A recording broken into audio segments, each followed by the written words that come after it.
How are we? Microphone problems already. I hope everyone's good. It's lovely to be here on a lovely early Friday evening-ish, sort of. So let's just see who we've got. There's a lot of chatty chat going on here. Who have we got? We've got Black Rose. Hello to you. How are you? A very sweaty Thea. Thea. Lovely. Nice to see you too. I hope your thumb's doing a bit better. We've got Katara. Hi, nice to see you. Yay! And Angela's in as well. Thanks for popping in, Angela. Who else have we got? Oh, you guys have been chatting about. Patty's here too. Hey, Patty, how's it going? I hope Evie's okay as well.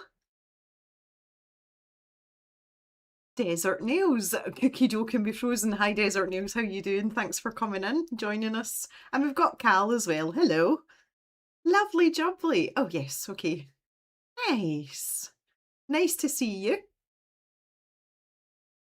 And we've got Purple as well. Yay! I know you've been trying to come into a stream, so I'm really glad that you're here too. And Jan's here as well. Hi, Jan. It's nice to see you as well. I feel as if I haven't spoken to you much. Yeah, dinner early, especially amazing. Right, first of all, just straight off the bat, the cave internet is not good today. It has not been good all day. It is working, but it has been dipping out quite a lot, and it's been doing that intermittently all day. So I'm hoping we're going to be okay. We'll just have to wait and see. A frog in my throat, excuse me. If it does dip out, don't panic. Give it a second or two. And if it gets to a point where it's going to interfere with things substantially and or it's terminal, then obviously we will stop the stream. I don't know what's caused it. I don't know why. It was actually Mr. Jem that was complaining about it earlier. So yeah, there's that. Anywho, apart from that, everything's okay-ish. We're all in one piece. I'm looking forward to a little Friday evening arting. So I have got stuff you can see behind me there. That's scrapbooking stuff that I've got sat there. So that's going to be the second half of the stream. I am looking to go till about 8 o'clock, maybe 8:30, depending on how we're getting on. But for the first part of the stream, we'll be focusing on the first choice in the poll, which was, of course, the ink house with the ink pencils. So that is the plan. As I say, I think we're just going to have to take a deep breath and keep an eye on things and see how we go. Please may I ask, can I just sort out, I've been tinkering with my microphone again. Every time OBS updates itself, it messes about with my microphone settings. I don't know if any of you noticed it in the last video, but the audio is very different between the first half and the second half. That's the scroller challenge video. So I filmed them either side of the update, and I realised that it sounded terrible. So I'm hoping that I've fixed it a little bit, hopefully. So if you could let me know that everything's okay. I think we're okay for lighting and stuff. I've got everything sorted out and as it should be and all the rest of it. But yeah, the microphone thing is it's an issue. It really is an issue.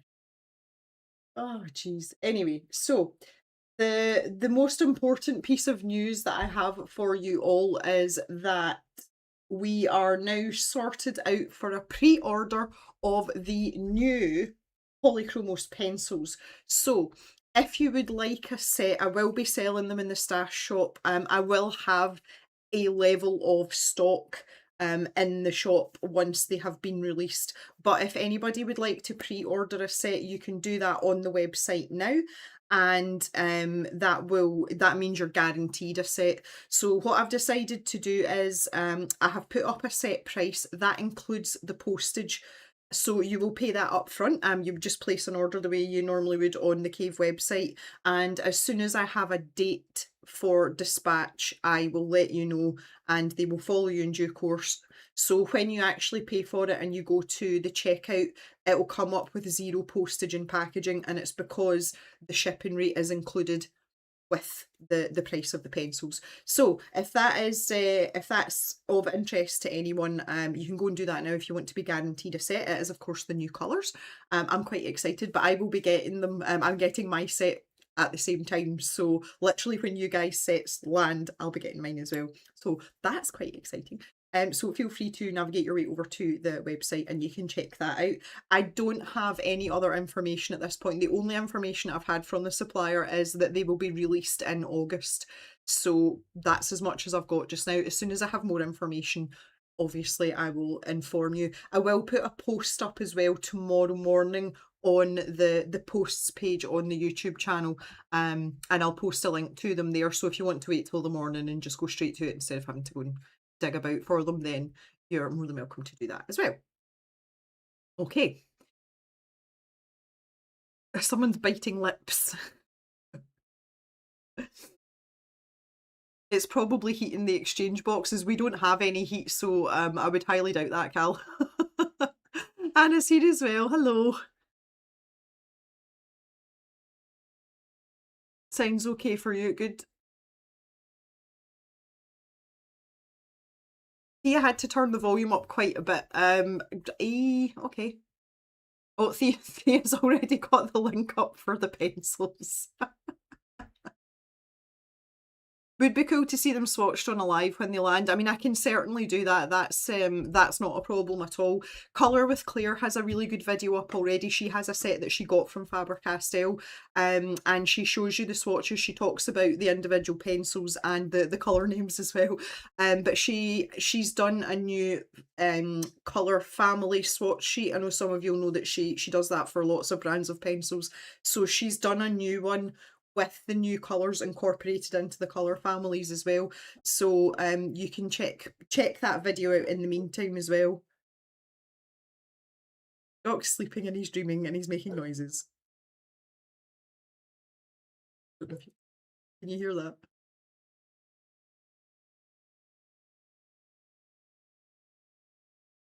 He's been a really sleepy boy today. We've done a lot of snoozing today. That's what you're here for. No, you're here to have fun. Excellent, excellent, excellent. Yeah, he's still the goodest boy. He's actually the out of the everyone in the house, he's the only one that's actually hanging the right way, which is not the way it's supposed to work. Pip's got a really upset stomach. And I was really off over the weekend. I've just just wasn't feeling good at all. You know, no, I'm not right because I didn't go for a run. I didn't run on Friday last week, and I didn't run on Sunday, and I also didn't go to yoga on Monday, and I didn't run on Tuesday. So yeah, I just not like really low energy, really grumpy. It's harvest, you know, like all that kind of stuff.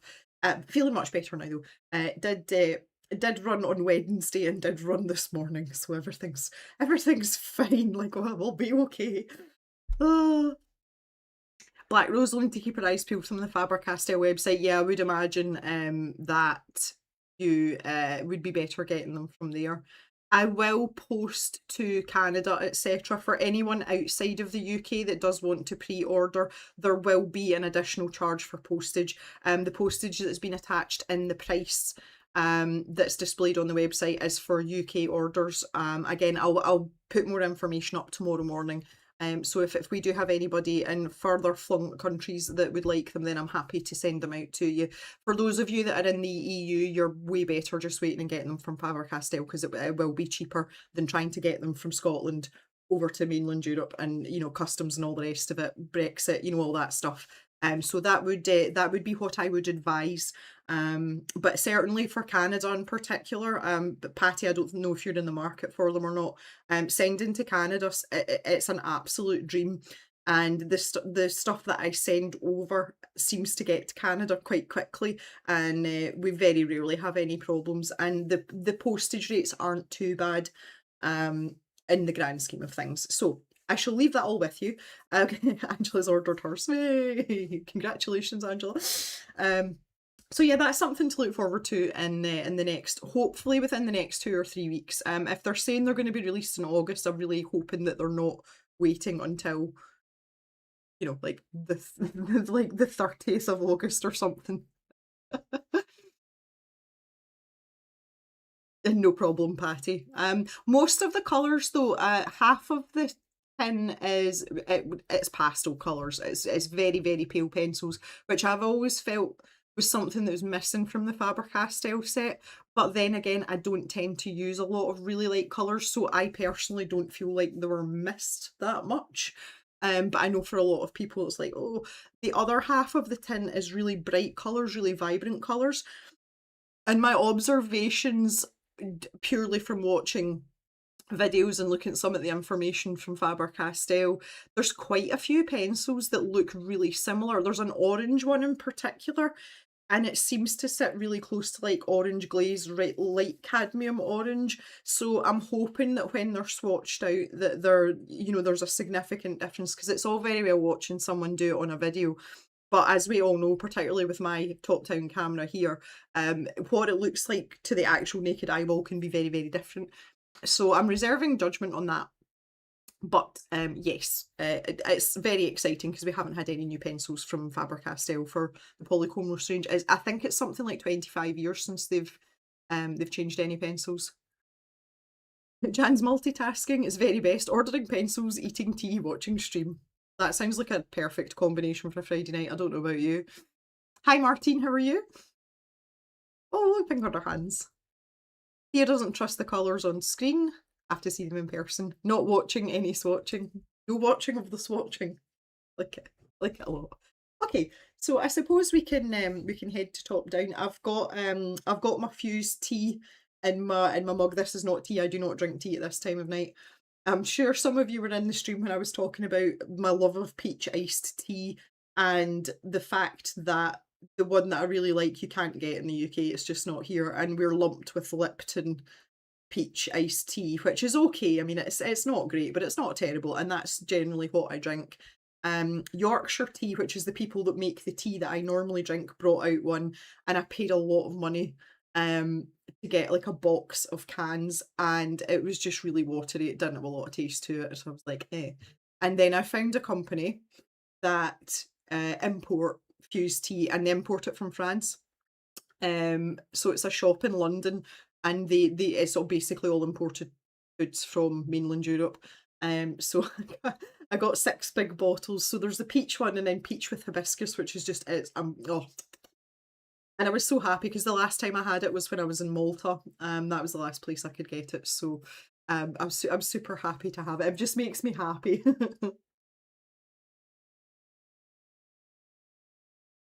Have you thought of making your own peach iced tea? Not really. I just really don't have time for stuff like that. It's actually quite a nice idea. Peaches, more to the point, getting decent peaches here is very much an effort in itself, so I don't know if it would be worth it, honestly. Jan, meanwhile, in my cunning plan to make Gemma ill so I could do better in her steps challenge has failed. You've got time, Jan, haven't you? So Jan and I are we're linked together on Garmin because we both have Garmin watches, and Jan set a steps challenge for the month. I do think it's really unfair, though I said this before, because when I go for a run, that run counts towards my step count. See, if we were just walking, Jan would have done way more steps than me. Yeah, you've got time, Jan. Never mind the stream, you can watch that later. Get yourself out, get your boots laced up.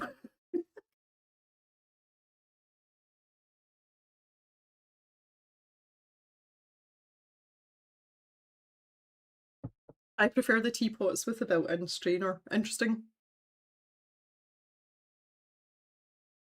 Yeah, so oh yeah, I'm looking at Jan and I's step counts right now. I think that would have to be a fairly big walk, Jan. Catch that up. And that's me missed 2 runs as well. Goodness me. No, I'm not watching you walking. Funny. Well, the thing is, it's only going to get worse because my long runs are getting longer now as well. So obviously, like on a Sunday, my step count's colossal. And it's just because I've been dawdling along at silly o'clock in the morning, talking to myself. I have actually started talking to myself because my runs are well over an hour now. I'm getting towards like an hour and a half, and I do get fed up listening to music. So there's certain parts of the route that I'm running just now, although it's first thing in the morning, rurally, the chances of me coming across a vehicle is very slim. But the road is a very steep gradient. The road is narrow and it's also very twisty as well. So I always take my earphones out. I don't have anything playing at all. And it's just so I can listen for traffic, because if something comes round a corner, I've got nowhere to go, because one side's like a cliff face and the other side is this steep. It's basically just drops off, so I can't like jump off the road. So I have to run in the middle of the road so that anything oncoming can see me, and then I've got time to go like to one side or the other. It's a whole thing in itself, let alone the actual run. But like when I'm doing those bits, I have a wee word with myself. Have a wee chat to myself. Sometimes it's just like internal monologue, or maybe a wee bit of encouragement. Sometimes I sing myself a wee song, you know. Honestly, the things that you do. Anywho, let's get going. I might move myself to the other. Oh no, wait a minute. We're on. Trying to remember which side we're on page wise. Okay, right. I'll just I'll keep myself up in this corner, the time being, and we shall carry on with the very charming Charlie here. Just gonna get myself my wee clip again. Pin that down. Wonder if I've got a better one. I've got a butterfly one here, that might be better. That doesn't seem to be holding very well. Was that not the one we used last time? Am I imagining that? Yeah, oh, okay, that's better. He says. May challenge again next month as well, just because I like to suffer. September I'm at the dig, so maybe negative. Well, that's my running's probably gonna. Well, my mileage is gonna peak. Probably, I would say the end of August, and that's about the weekly mileage that I'm going to be doing until I decide I'm booking a race, which I haven't done anything about just now. Just wanting to get my mileage sitting somewhere sensible. Black Rose talks to herself too. I did stop the other day. What day was that? I was out. I think that must have been. Oh, wait a minute. Did I go for a run on Tuesday? Did I run on Tuesday? No, I didn't. It was Wednesday. And I actually had to stop because I started to cry, and that hasn't happened for a good couple of months now. I was thinking about my mum, and I started to get a little bit upset, and that happens. So like quite often when I'm running, like emotions come out. Sometimes it's angry. It's mostly angry. This is me we're talking about. But normally it only lasts like a second or two, and you can keep going. And it was kind of like it was going into almost like a panic attack. I could feel all my airways starting to tighten up, and I was like, oh no, this is not good. So I just stopped my watch, and I had a sob for like 20 seconds, and then just did some like deep breathing. And see, after that, I was absolutely fine. I like wiped my eyes and my snotty nose and just put my watch back on and started running again. I was fine after that. It was so weird. It just kind of like came upon me. But I know a lot of people that get quite emotional when they're running, but I'd rather.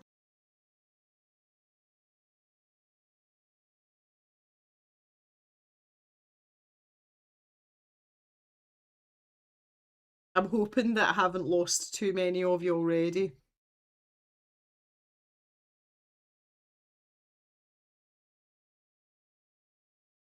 Have I still got you all? Please tell me that I've still got you all. You might have to refresh your stream.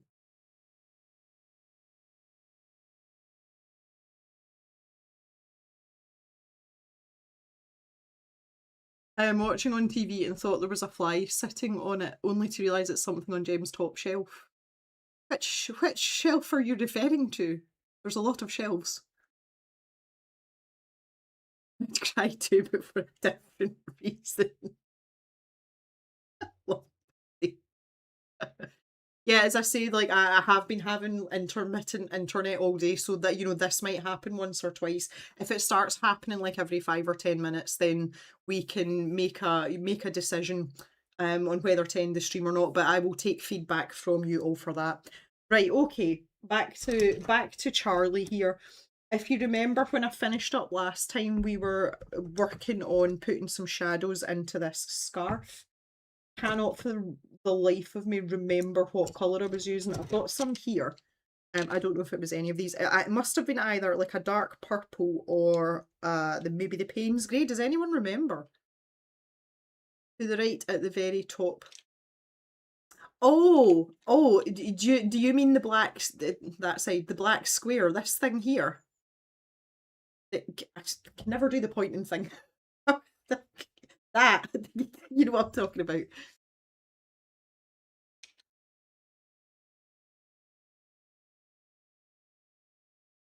I remember having the conversation about the violet pencils.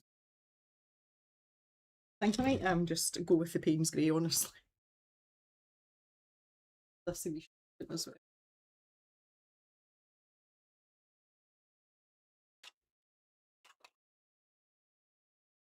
20 point. Right, resume in a wee bit. I want to keep this wee clip here just for Theodore.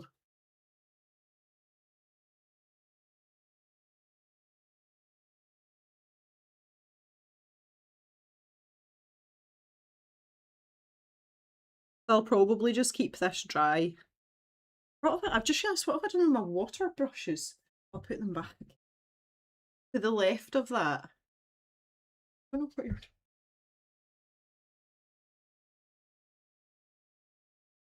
Oh, right, hang on.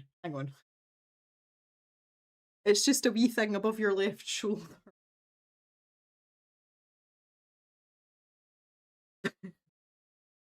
There's a shelf on the very top as a wee black spot. Okay. Right, hang on. Is it this what you're talking about? This here? Is that what we're looking at? Tell me if that's what you're looking at. Okay, that's from the marker box scroller challenge. It's the top half of a dragon head and it's dark blue. That's what it is. You can see. I was like trying to figure out what you were. I was like, what's she talking about? It's funny. Right, water brushes. You're distracting me. Okay. I was like almost too organised. I was tidying up after myself and I clearly tidied up a bit too much. That's funny.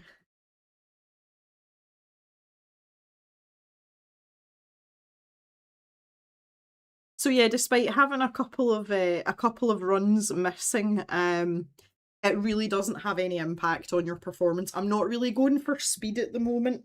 There is especially if you're trying to lose weight as well, there is a peril in trying to do too much all at the same time. And I'm not that bothered about running pace and times just now because I'm still carrying quite a lot of weight. The times will come later. I'm more interested in getting the distance in and building up my stamina and my endurance. But I have started to notice I have like a 5k route that I run fairly regularly, and it's very mixed terrain. So some of it's tarmac, some of it's dirt track, some of it's grass. But my times for that now are coming down and they're starting to overlap with my earlier 5k times just on the road. So I am getting quicker, although I'm not specifically trying to, I'm not like, oh, I want to get my 5K time down to whatever. It would be very unrealistic of me to try and put a target on that just now because essentially I am still overweight. But it's nice that it's happening just by proxy, and that proves that the training that I'm doing is working. And I'm definitely not feeling overstretched or anything. The only day that I really feel like I have to rest after a run is my long run on a Sunday. But as I say, I'm up at like 8. I think this weekend I'll be running like 8.5 miles. Um, so like a good hour and a bit, probably an hour and a half, an hour and 3/4 running. So I do find that like I have to go for a shower and maybe sit down for an hour or so and have a relatively easy day. And I usually go to bed quite early on a Sunday night as well. Not like 7 o'clock or anything, but I do try and kind of get to bed sharp. And I usually find I sleep like a baby on a Sunday night as well. When Jan comes to school, she's gonna set baby traps for me. Oh lordy. Jan, I'm beginning to think you don't like me very much. I'm wondering, I feel like this looks a wee bit washed out, like it's not rich enough. I feel like I need more purple. And what I'm thinking is actually in these paler areas, excuse me, that was the other thing. I've had like this weird tickle. Like almost like you've got a frog in your throat. And it's been annoying me on and off for a couple of days. I think it's just dust from outside though. Obviously there's a lot of dust floating about just now. Well, why don't we pick a red violet? Oh, maybe not. Maybe just a bit too amethyst. That might bring some warmth to it. Maybe some amethyst.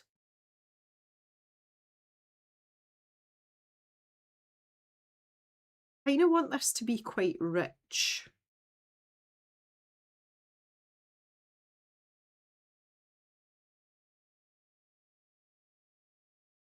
Oh, I think I like that a bit better. It looks really patchy on the camera.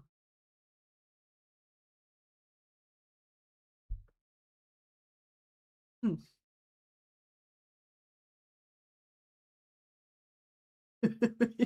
Tinkerbell. Uh, no, I am really like obviously I'm enjoying it. I talk about it all the time. I've been running for such a long time and I've been away from it for so long, and it's so nice. Like I feel so much more like myself, and I love running and I will bore the pants off anyone that will listen. It's such a good thing in my life, and it's extremely good for my mental health as well. It's also good, this is going to sound a bit stupid, and I'm pretty sure it works the same way with any other physical discipline or sport or whatever that people do. But it does make me more disciplined and organized, like generally in life. See, because I've got to map out runs and decide what I'm doing in those runs, and then kind of analyze, how it's gone and what I'm going to do next time. Which again, with running, that comes with experience as well. So I know what I need to do based on what happened. But it's got so many benefits like elsewhere, like that it spills over into other areas of my life. And it just makes me generally like a much, much happier person. And like absolutely, if you can find an activity, an active activity that is within your capabilities that brings you that kind of happiness, do it forever. Like seriously, do it forever. I just love it. I absolutely love it. And I mean, I'm not doing anything spectacular just now, and relatively speaking, compared to where I was, I'm a very slow runner. I used to be quite speedy when I'm at peak fitness when I was in my 30s. I was fairly speedy, it was my pace and my times were more than respectable. I wasn't like super fast or anything, um but I don't need, it's not about that. Like I don't need any of that. It's just about going out, having that kind of headspace to myself, enjoying the scenery. And that's like August is such a good month to get outside and run in, because the early morning temperatures and the humidity tends to be much, much better. And also the time that I like to run, that's when the sunrise happens. So like towards the middle of August when I go out, the sun will just be coming up and it's spectacular. There is nothing else like it. Whereas just now, if I wanted to see the sunrise, I'd have to go out for a run at like maybe 4:30, and that's a bit early. Even for me, that's a bit early. So yeah, August and September are lovely months to run in. September can be wet though. But the last couple of years it's still been fairly warm in September, so I've got that to look forward to, and that's you know, actually nothing to do with the run itself, like what I'm doing with my body, it's just what's around me, but that's part of why I really like it. I enjoy it. Right, I think the scarf looks a bit better. What do we think, everyone? Do we feel that this is... It just looks a bit more expensive and luxurious, I feel. Just the way I feel about it. Especially planning to get to the pub.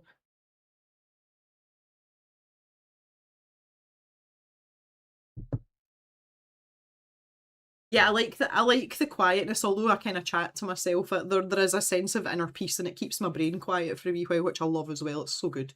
So good. But that's one of the nice things as well. When you do get, you know, when you get a bit fitter and a bit more experienced, you get to a point where there's a really easy pace you can run and you feel that you could run like that forever. Obviously, like you wouldn't be able to run forever, but you can run for a really, really long time and it doesn't feel like you're stressing your body. And that's so nice. See, when you get back to that stage as well, that's lovely because you know you can take your time and just like enjoy it. So I'm kind of at that point now. I can run at a really slow pace and just plod forever, which is lovely. Okay, let me think about... I'm kind of having a green moment now. Kind of want to start doing these. Got mint leaf's winking at me. Let's have a look at this colour. Eclipse this week, 12th of August. Oh, you weren't far off, Martin. I think we'll start with this colour. A nice jolly colour. I'm in the mood for a jolly colour. Hi, Ulrika.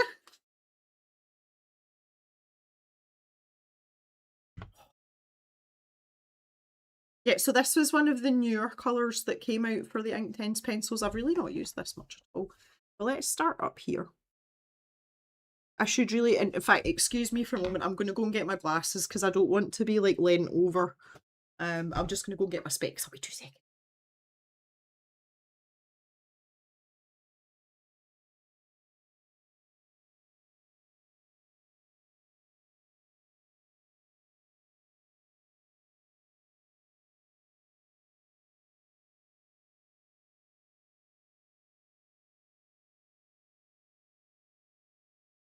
Old spectacles.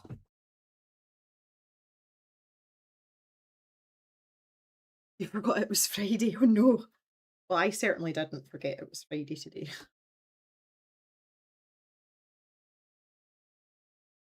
Generally though, the reason I didn't forget it was Friday is because I was streaming. But generally speaking, the last like 2 weeks or so, I have felt like every day's just been the same thing. Like, what day of the week is it? I was really discombobulated on Wednesday, see, because we didn't live stream on Wednesday, that screwed me up. I got to a point on Wednesday, I was like, I don't know what to do with myself, I should be streaming just now. I did take it easy. I've been playing, I haven't really had much time to play computer games this last week or two. So I sat and had a bit of a gaming sesh on Sunday. I basically threw the toys out the pram on Sunday because I was feeling crap. And I played a wee bit on Wednesday as well, which was nice. So that was pretty good. The little pleasures in life. I'm kind of ready. I've been playing a lot of like cozy games recently, and I think I'm ready to sort of sink my teeth into something a bit more substantial. So I'm just the Resident Evil 2 remake, which I originally played that when it came out, but I played that on console. I've got it on Steam now, so I might play that because it runs on the Steam Deck as well, so I can play it on my PC, but I can also play it handheld as well.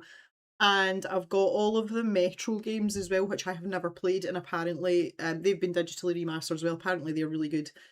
So I might break into one of those for something a bit grittier. Much as I love the cozy gaming, I like cozy gaming for later on at night if I've maybe only got an hour and I'm tired. Something that doesn't require much brain work or quick reflexes.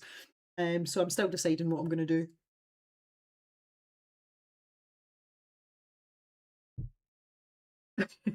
Jan's already Ulrika, what was for tea? Give the poor lassie a break. She's only just got into the stream, Jan. A bowl of jelly. I did, however, treat myself. I made a bowl of jelly up and popped a tin of mandarins in it, so I know it's for pudding.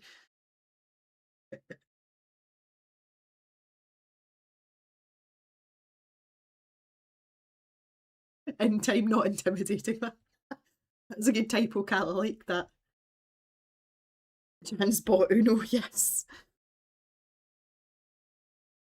I know I'm ready for some like gritty, let's murder some zombies, or yes, or something with a bit of a story as well. Like quite I like story driven games. It doesn't matter whether they're first person shooters or adventure games or a mix. I like a good story. And apparently the Metro games, they're quite linear and they're quite gritty, but the story's quite strong. So um and also I've got a bit of a thing for like post-apocalyptic games. I really like Fallout, and obviously I really like zombie games. So apparently it fits the bill for that as well. So I've got that. My other thought as well was to go back to Zelda, the second one, Tears of the Kingdom. I basically put that down and never picked it back up, but I'm not that excited about doing it, honestly. It's just not that appealing to me. I just feel it was like a really sort of big extension of the first one. The first game, when I say the first Zelda game, and the first one on the Switch, which was Breath of the Wild, was fantastic. Um, I don't feel as strongly about the second one, so that can just sit there in its half finished state until I get a notion for it again. 2033, yeah, that's the first one. I bought them as a bundle, Cal. It was good. Okay. Well, I think I trust your gaming judgment also, so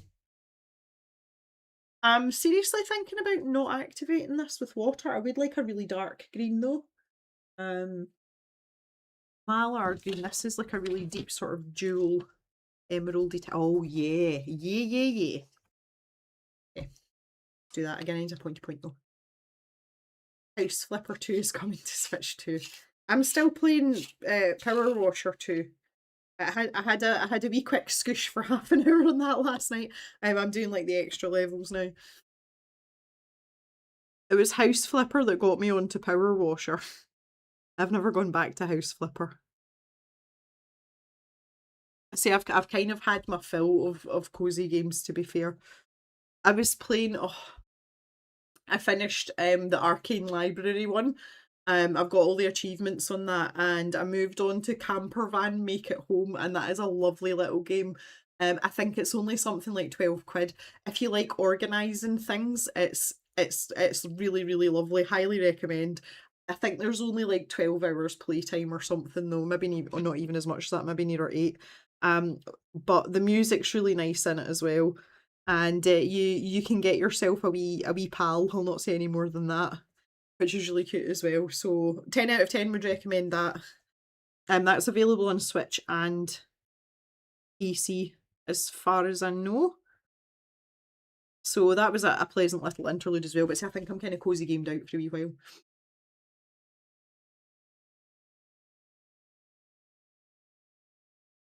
Oh, Jan, our resident IT person's going to fix things for us. Hattie hasn't finished the second Zelda either, up to the big boss fight, and no, I'm not going to beat him after seeing people play online. Well, that I was just gonna like level myself up ridiculously because I've kind of done everything else apart from like some of the wee side quests. So I'm kind of in the same place as you, Patty.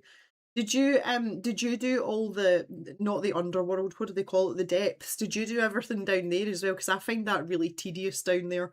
I got all the light routes, so that like the places, you can navigate the map now, but again I'm just not that excited about like raking about down there. Excuse me, sorry guys. I wish this tickle would just piss off me alone. You're excited to try the library one, but it's on. Oh, can you not get it on console, Patty?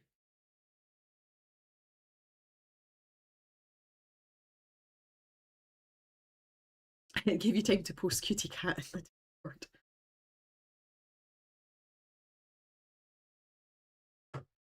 You did, you binged it to finish.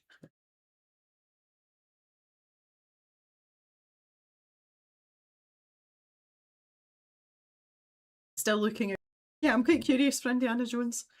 The last time I played an Indiana Jones game was on the PC, and I think it was in the 90s, but it was really good. I really enjoyed it. So still enthusiastic about that as an option as well. Yeah, I'm not feeling Zelda, unfortunately. I did start oh god, here we go. On the DS. What's the one on the DS called? It's not Wind Waker. I can't remember. Anyway, whichever one, the first one that came out on the DS, when I dug my DS out when I was wanting to play Animal Crossing, I did start that one again on the DS, but again I only played it for a little while. There was a lot of it I didn't remember though. I'm usually quite good with remembering stuff in computer games, even if it's been decades since I've played them, but there's a lot of things I'd forgotten about in that game, including the name. God, that's gonna annoy me. What's it called? I think I completed Librarian in about 3 hours. What, with all the achievements? Surely not. I think my first run was. Did you only do one run though? I think my first run was about 3 hours.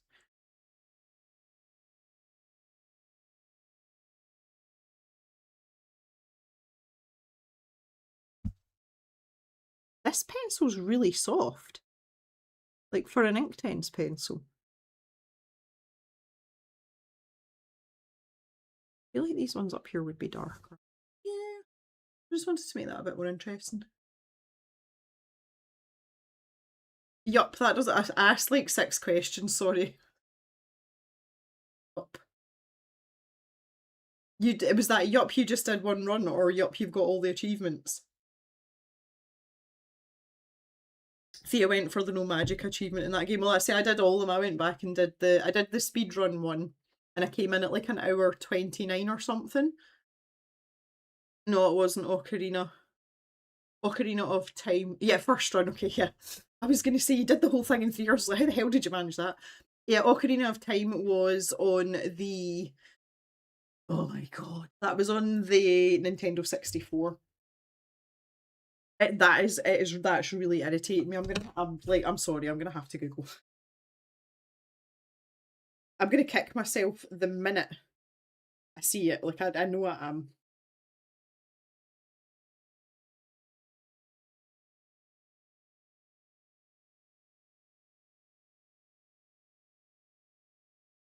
The Phantom Hourglass. God damn it. That was the first game that you used like the stylus for some of the puzzles, you know, on the like 'cause there's 2 screens on the DS, so, you know, it was in the clamshell one. And you had to twirl things and you could you use the microphone and blew into the microphone to like make propellers turn and all this kind of stuff. It's really fun.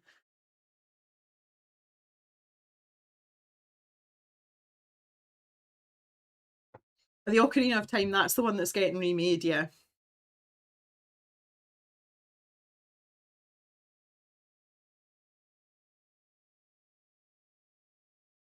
Yeah, it's good. It's really good, Patty. It's really good. Yeah, but going back to the arcane library, my favourite one was putting all the books in the wrong place because I was just like picking up stacks of them and like flinging them in. It still took ages though. It's like, surely this should be quicker than this.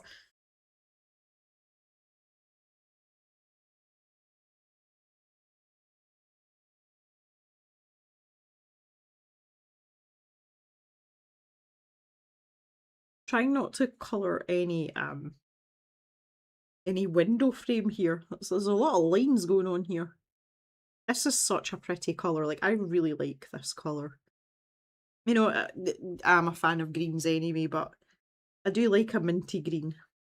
So there's one tucked in behind there that's really, really in the shadow. So I'm just gonna skip that mint colour and go straight in. What did we decide this was? Mallard green. And I'm just gonna go straight in with that because it really is in shadow. Yeah. It looks a little bit out of place though, doesn't it? Suppose once I start adding those in. Yeah, no, there's more up the back there. That's fine. I didn't want to make it look odd on its own.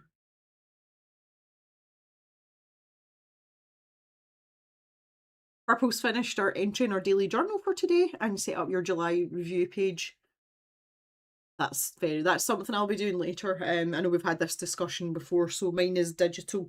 And later on tonight, once I've fed everybody and done all the bit later on, I'm just going to sit for half an hour. I don't need to get up for anything tomorrow, which is really nice. And I don't run on a Saturday, so I'll probably still be awake quite early, but I might just have like a bit of a lie-in. So for me, that's till like 7 o'clock.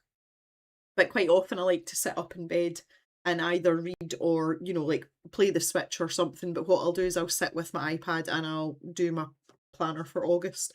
I'll just sit and do that in the morning. That's a nice way to spend an early morning on a Saturday. If it's dry though, I don't think our weather forecast's very good tomorrow. If it's dry, I've got more external wall painting to do. That is so the extension's finished now, so that the bit that was built on, like the new bit, that's all painted, that's done. We're now on to the rest of the house, which is an absolutely hideous shade of pale pink. And we're just putting it back to it, and I've hated it since the day and hour that we moved in. So if it's dry and it's not too warm, which I mean it hasn't been here, the temperatures, my run this morning was delicious. It was 9 degrees when I went out this morning, and that's like optimal running temperature. I really, really enjoyed my run this morning because of that. Yeah, so as long as it's not too warm tomorrow, I might do a couple of hours painting, but that's it. It will just be a couple hours because again, my hands, see from holding the roller all the time, eventually it starts to get pretty kind of like achy. But just do a bit at a time. We are a one-story house, we are a bungalow, but we've got to go all the way round. And bearing in mind that this is a 4-bedroom house, the house is like, it's like shoebox shaped. It's really long and narrow. So there's a lot of long outside wall on one stretch. So there is a lot to do, but it's just I keep saying to Mr. Jem, like, just do a bit at a time, find like a natural stopping point. So I'm going to be working round the front door and over to what is like the first downpipe from the gutter. So naturally I want to do the front of the house first to smarten it up, because when you come from the road it looks really tired, and just now it's like two-tone because it's pink and white. So it looks like a freaking marshmallow from the outside. So that's kind of my plan. I might do a wee bit on Sunday if I can't get out tomorrow. But I'll have to come back from my run and just go straight into it, because if I sit down after my run, I probably won't get back up again, and I'll definitely not be motivated to start painting an exterior wall. So yeah, but there's ways and ways around that, that'll be fine. So there's a lot going on. Combine's not coming till Sunday, I think. Possibly. It might be coming tomorrow again, it's weather dependent.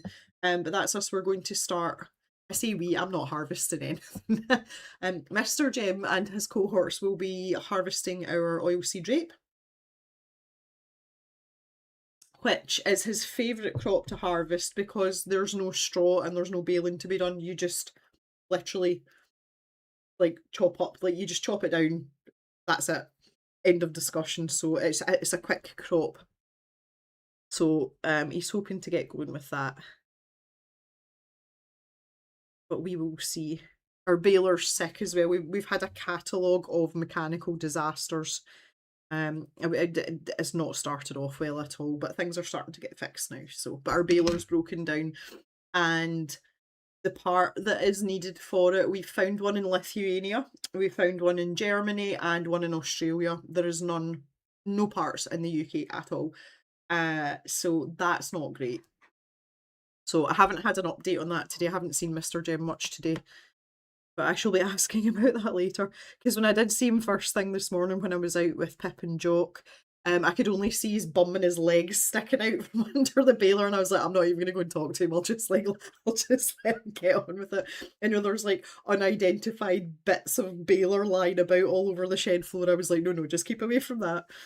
Again, he's very tired, so he's on quite a sort of short fuse. Mr. Jem's generally not a grumpy person, but see just now he's yeah, he's he's not in a good spot at all. Like I'm just not getting involved in that. Who?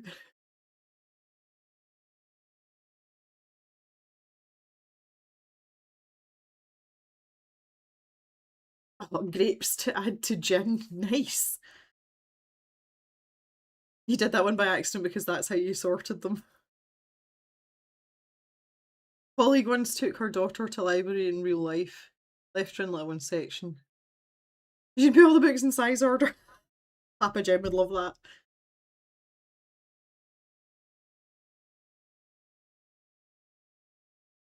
Mork and Mindy. I love Mork and Mindy. Oh, I just love Robin Williams, to be fair. What farmer ever had a pink house? Well, apparently, allegedly, it's the original paint, and I don't think that, well, actually, it might be what ours was. Apparently, it was a thing round here for a while. If you go down to, there's like a little hamlet a further along, and there's quite a few houses that are the same colour. So there's a few stories about why that this particular shade of pastel pink was popular. But we have a tendency to lean towards the theory that there was, you know, this sort of surplus of this paint and everybody bought it because it was really cheap. It's not like it would be cute seeing a little country cottage, um, you know, that was maybe like in a forest or something that had nice trellises with roses and everything around, like a really cutesy little house. It would probably look nice like that. I'm not a big fan of pink, and I definitely don't want a pink house. And we live on a farm, so I'm like, no, we're not having a pink house. That's not happening. Absolutely not. It wouldn't be so bad if they'd like when I say they, I mean the people that were here before us. It wouldn't have been so bad if they'd maintained it, but I don't think the exterior of the house has been painted in at least a decade, probably longer. And it's just so grubby and tired, and it makes the house look really tired and not loved and not looked after. Um, which, you know, we're not those kind of people. I mean, we don't keep a pristine household, we're too busy for that. But we do like to look after our lodgings, and that's exactly what they are, because obviously we don't own the house, it's part of the farm, but we have to be here. Um, and we've lived in a lot of tied houses, and it's very complicated. It's a very grey area. It's not really very well protected by law, you know, in terms of your rights, because you're not a tenant, because there's no lease agreement and you don't pay any rent. But you don't own anything either. So it's very much a lot of come and go. But we've always kept the houses that we've been in the way that we would keep it if it was our own, because we've got to live in it. And I mean, I'm in the house, like I'm here all the time. I want it to be nice. But yeah, we'll deal with the paint situation. That's not a problem. And that's one of those things. I mean, we could pay someone to come in and paint the house. I certainly wouldn't want to pay the money for that myself because it's not my house. But it's one of those jobs where we don't want the farm paying for it either. You know, it's just one of those things. It's like a gesture of goodwill. Like, you can do it because you're doing it for your own benefit, but you're doing it for the benefit of the property as well. And there is a lot of come and go and sort of negotiation with, you know, who's in charge of what in terms of maintenance and things like that. And we just tend to find a sort of common ground. Um, so there is a bit of toing and froing, as it were. I mean, the painting thing, I'm quite happy to do. I'm quite liking this plant situation. This is making me happy. I'm starting to think about what colour to make the trunk. I kind of always default, see these kind of like, you know, as a starting point, I always seem to default to like tan and saddle brown's the other one, which I don't know. I don't, that could be anywhere. I really, really need to reorganise these Inktense pencils. They're completely like they're not in any sort of order at all, and I've got loose ones and all sorts. I don't even know where saddle brown is. Like this, and this is really uncharacteristic for me. Most of you will know that. Like having pencils like all willy-nilly is not a thing for me. So I don't know why it is with I don't know why it is with the yes. Saddle Brown, what's happened to you? Wait, oh there it's there. Everything's fine. I just want to do this while my wee brain's wandering about. Right, I don't think Saddle Brown's the starting point. Amber. Oh no. Paler than that. Nothing's tickling my fancy here, guys. I might even go into a yellow, like an ochre colour. I don't want Sicilian yellow because that's like yellow yellow. Do you know something that surprised me since we've come into the stream? None of you have mentioned my hair. I've had my hair cut. Is it not that noticeable like that? It's really, really short. I thought someone might have mentioned, because it was usually someone makes a comment about my hair. Nobody's done it this time. I have actually had it cut. Is it because it's not coloured? I am sporting like a quite an impressive ombre effort now, and again this is just the sun. Like it's so bleached, and that's again just been out running, heat from my head, sunlight. But underneath is still very purple, and it's a delicious purple as well. But yeah, I'm really surprised nobody mentioned that. Interesting.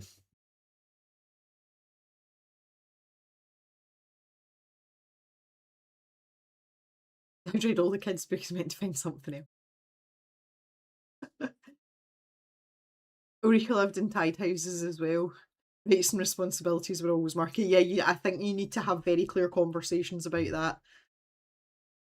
Katara did notice, but wasn't sure if part of it was pulled back. No, this is my entire head of hair. It's just shorter.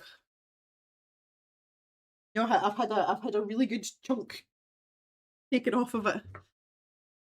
I don't need the excess hair just now as well, but I always like to get it cut like a little bit shorter than I would like it, and it means I can leave it longer before I have to go and get it cut again. But also my hairdresser, she's going to get a knee operation done, and she's been campaigning to get both knees sorted because both her knees are knackered. And initially she was told they would only do one, but she's now spoken to the surgeon because she's scheduled for her first surgery, and he has requested to operate on her second knee, so she has to have them done 5 weeks apart. So she's going to be out for, you know, quite some time. So I said to her, I was like, look, cut it shorter than I would like, and I'll just leave it, and I'll come back like just before Christmas, like maybe the end of November, and I'll get my get it lightened, you know, my bits I like to dye, and I'll get it chopped short again. So that's probably going to be me until the end of November, which isn't out the way for me, to be fair. Just trying to decide on where I want this brown to go. These look really close together. Like, what's going on today? Nothing's singing to me. This is oak, this last one on the right here. Has anybody got any suggestions for the base colour for the tree? I feel like these are too yellow, and I don't want that because I want Charlie to be the sort of centre of attention here.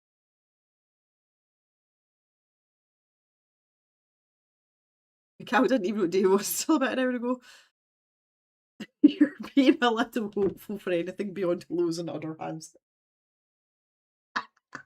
That's fair. I'll let you off. I just pour myself some more fused tea here at this bottle. Ooh.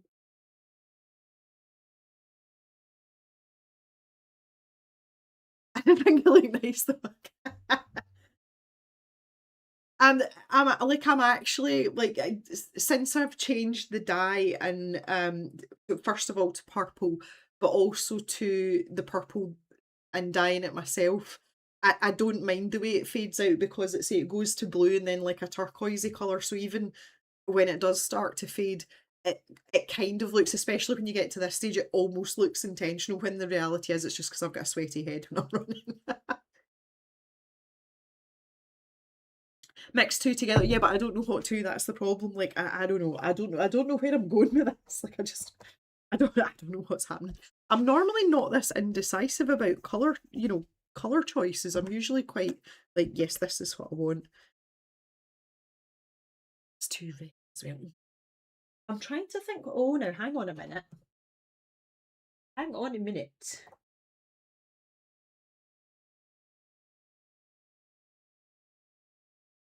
I'm actually thinking about fern. What about a grey base to the tree? I've already got a grey base in my hair, Jan. Bear with me on this one. What about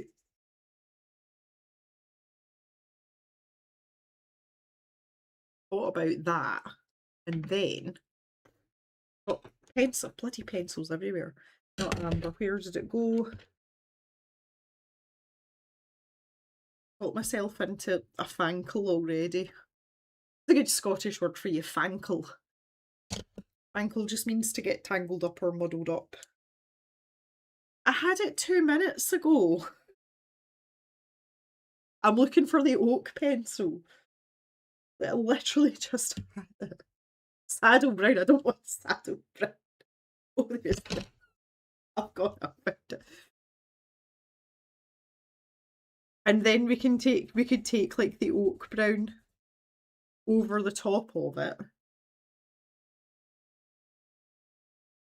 Obviously we would wait until the fern's dry. I think that might be a bit more what like I'm looking for.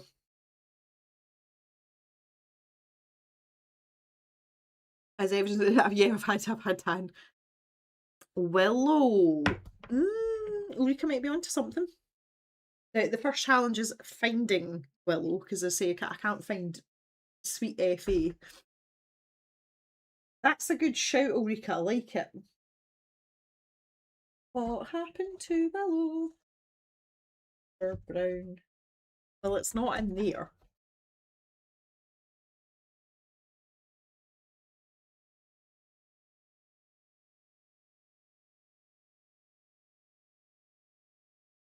Are you awake? Hi. Did you sleepy boy?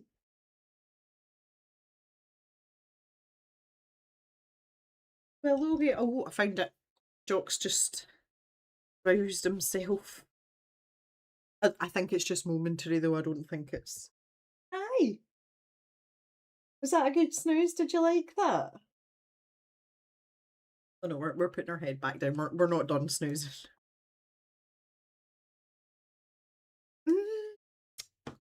I think we either have to go where you can see it. I think we either have to go like the reddish brown root or the sort of greenish brown root. Client's call and I must answer. Thanks for coming in, Katara. Really appreciate it. I hope you have a good day. Oh, pink order hands. Yay! And enjoy your weekend as well. Buy guitar. That's amazing. Why is it coming up for this guitar for everyone? Is there something I'm not getting told here, or is that just like a universal autocorrect? Please tell me yes. I was going to start calling her guitar.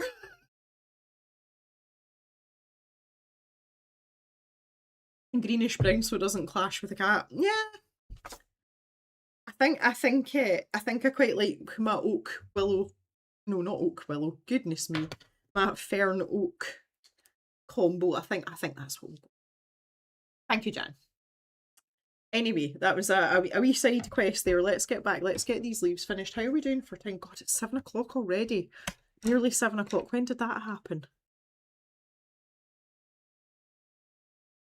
Time flies when you're having fun. The other thing I really want to do this weekend, I had a really strong notion for a particular thing that I want to paint in gouache, and I haven't painted in gouache for a wee while now. I had to take a rest after the whole green door saga and redoing it. I've got something that I really want to paint in gouache. I was kind of swithering as to whether I would make it a video or not, and I've just decided I'm going to paint it twice just because I can. So for my doodle hour or doodle half hour over the weekend, I would really quite like to do a wee bit of gouache painting. But again, I think I'm just going to keep an eye on the weather forecast, or I might save that for Sunday, for after I've had my run. and just see how I feel about it. So I'm looking forward to that. I've got a new paintbrush that I want to try as well, so I thought that would be, like to do one in my sketchbook and maybe give it a wee bash and just see how I feel about the paintbrush as well. And if it's any good, I can bring it into the second iteration of said painting and I'll film that and make that video. The other thing that I've done as well, and I know this probably isn't of interest to most of you, but I've selected some really, really old videos, and I'm going to cut them down and I'm going to put them on TikTok. I'll probably put them on Reels on Instagram as well. So you might, if you use either of those platforms, you might see some cave throwbacks in a slightly shortened form. So I'm planning on doing something with those. I wanted to get the Polychromos pre-order situation and one thing and another sorted out. I'm going to start working on that, and also a new book of pasta. Pasta. So that's kind of all in the pipeline in the next maybe like 2 weeks. I'm still trying to sort out, and again, some of you will remember from the Wednesday stream I was talking about being able to customise a vintage tin in the stash shop with watercolours or empty tins. I'm still trying to get the mechanics of that to come together in the shop. I haven't quite got it yet, but I'm nearly there. So I'm kind of working on that in the background as well, to have in the shop. So yeah, there's quite a lot going on. Although you're not seeing a huge amount of output, but see the stuff with the pre-order and the sorting out the Polychromos and the supplier and everything. It's been a task. Like that's been a mission. I'm just really glad I found another supplier though. So the other thing about that as well is once we've gotten the new Polychromos tins, I will be putting in an order to completely replenish the open stock. I don't think we'll see open stock for the new colours just yet. I think there'll be a delay. We might see them, I don't know, next year, like maybe the turn of the year or something. But I will go back to stocking all of the Polychromos pencils in open stock. Naturally, they won't be at the prices that the ones that are there just now because they are clearance. But I will try and strive to provide a cheapest price in the UK for online sales as much as possible. I like to be competitive with these things, and as I've explained many times before, I have that luxury that I don't have the overheads of big companies. But what it does mean is I maybe won't have the availability and like the turnover. If a pencil's out of stock, you're going to have to wait a while before it comes back in. But I'm just really glad to have found someone that I can get them from, so that I can keep stocking them. That makes me. Oh, we've got Hat. Hello, Green Hat. How are you?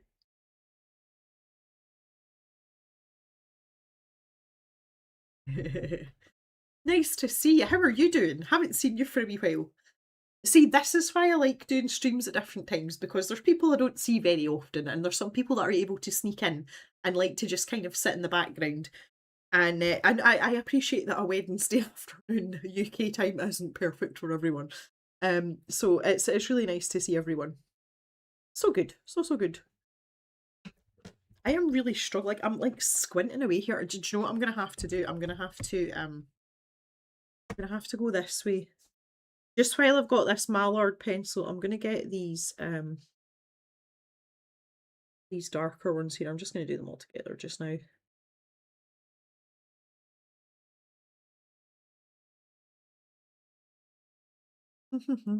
Oh no, there we go. That's what I get for waggling my arm about. Drop my pencil.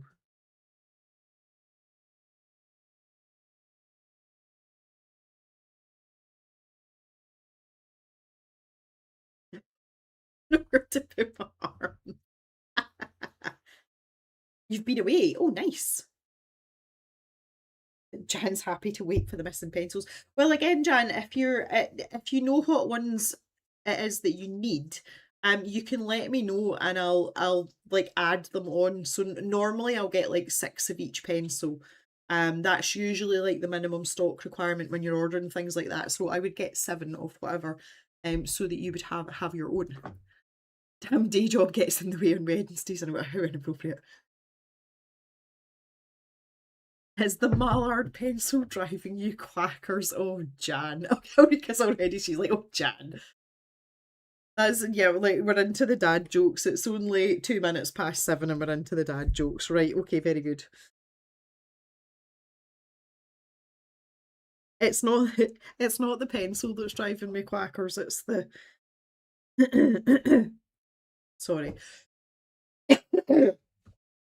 It's the line work here that's not upsetting me, that's a bit dramatic. It's kind of just like knocking me off a bit. I've got like line work blindness here.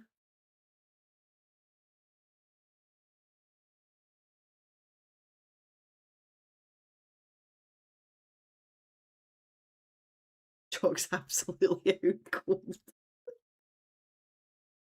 He's got his the edge. He's got one of these like soft like orthopedic beds. So it's got like I would call it like like a bumper that you would have in like Poland. It's got that like all the way. So it's rectangular. And then he's got this bumper all the way around. So he's basically like, if say this is like the bumper part, so the bit that sits up, he's basically got his nose squished like that up against the side of it, but he's fast asleep. Like he's absolutely out. I know when he's like in a really, really deep sleep, because when he's like that, his eyes are actually open, but his third eyelid's across, like so you can see his third eyelid. And that's where we're at. And the fact that he's basically making like Darth Vader noises because his nose is like squished up against like that. Oh, funny. And I just love him so much, and see the older he gets, the cuter he gets as well. Bless him. He's been such a good dog. Like, we've been so lucky to have him. Like, we really, really, really have. He transitioned so well, and he's an excellent working dog. And he transitioned so well into being a pet. We had no issues with him at all. Um, and he's just been an absolute sweetheart. But we've watched him come out his shell socially over the years as well. He's still very shy, but he's a lot less shy than he was as a younger dog. And he's also Papa Jem's favourite as well.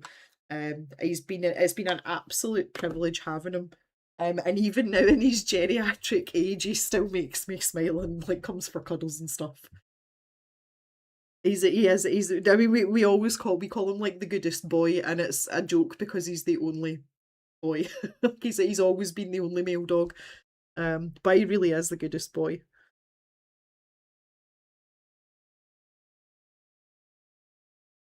We've also had such a grim conversation. We've found so we have different vets for different things. We have what I would call a domestic vet that I take the dogs to for their shots and general health issues. But we also have a farm vet as well, which is a different company. Because our local vet, so like our family domestic vet, doesn't do large animals. But there is a vet there that has said to us when the time comes, he will come and he will put Doc to sleep at home, which is what we want. Our vet practice will not come out and put a dog down at home, which I think is outrageous.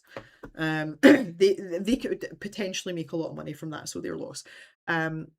So when the time comes, I know that, and I know the vet that would be coming to do it as well. So, unfortunately, say we're at that stage. It's like an old person getting their kind of like all their affairs in order. But the way he's going just now, like he might be here for like another 2 years because he seems to be dawdling along quite the thing, and I'm certainly not going to deny him that. He's an absolute sweetheart. He really is. He didn't get a picture of Evie with her shark fin. Well, I am disappointed for sure. The weather was against us between a wildfire smoke. Oh, okay, yep, yep, yep. She wouldn't go near the water. Dan's taken to calling her local cat the goodest boy. It works, yeah, the goodest boy.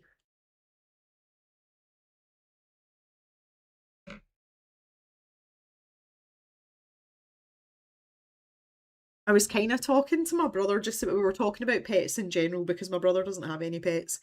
Um, And at one point he was saying they were thinking about getting a dog, and I was like, "That's a terrible idea." Like, they're a really busy household, and they go out a lot. Like, they take my niece and my nephew, like, they go out as a family quite a lot, and they like to go on holiday and things.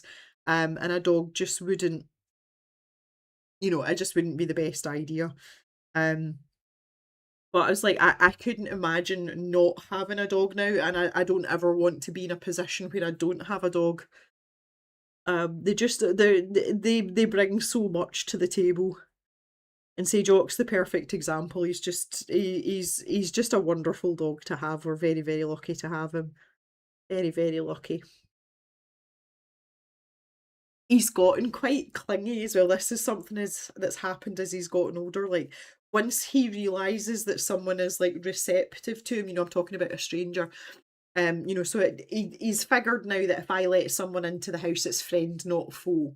And go, he will choose to go to that person. And if you show him any sort of affection, he kind of basically becomes attached to you and wants you to like hug him and pet him and scratch his bum for him. And all of a sudden, you're his best friend. And it can be like, it gets to a point where you're like, right, Jock, you need to like leave the person alone now.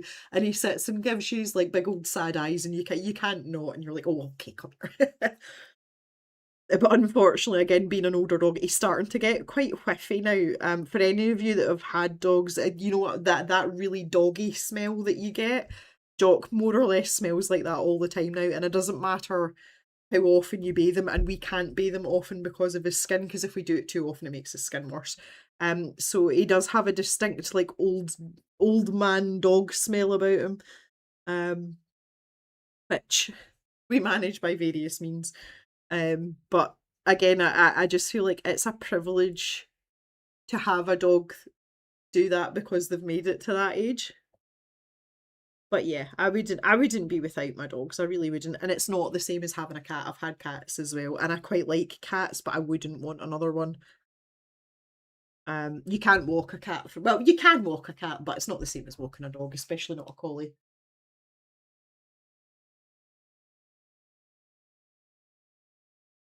George Goodest Boy, named after James Goodest Boy, yeah. Black Rose is a cat person. You'd be happy to do that job for dog. I should maybe start charging for it. You remember the old dog smell? Yeah. I mean, it's not the most pleasant thing. I do tell people, because we have a lot of the same delivery drivers that come as well. Obviously, having the stash shop and being rural, we get a lot of couriers. And we take, apart from Amazon, which is like a revolving door, but the rest of the courier companies, it tends to be the same person. And I always say to people, like, when new ones come, I'm like, "How are you with dogs?" Because Pip's gonna bark at your face, but it's because she's excited and she wants you to cuddle her. Um, and yeah, Jock just wants pets. And if they say, "Oh yeah," like dogs, I always say to them, "Well, like, please wash your hands. Like, you can come and wash your hands afterwards because Jock smells like really doggy if you pet him, and you can smell it off your hands." And they're always like, "Oh no, it's fine. Like, I've got antibacterial wipes in the van." I'm like, okay. But I say that to people all the time. I'm like, please feel free to wash your hands, like, because he smells pretty bad. Visions of Jock splashing on the root.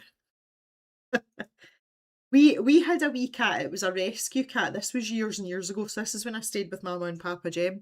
And we had a wee rescue cat, and she was trained to walk on a harness. Um, and she just toddled out quite the thing. And we used to do that because there was a lot of the street that my parents lived on, there was a lot of cats around about, and this wee thing, she was so fearful of other cats. So we walked her on a harness, and she just walked, she trotted along like a little dog, and she liked to sniff things and maybe have a wee roll in the dust or whatever. Yeah, I mean, it's not completely uncommon.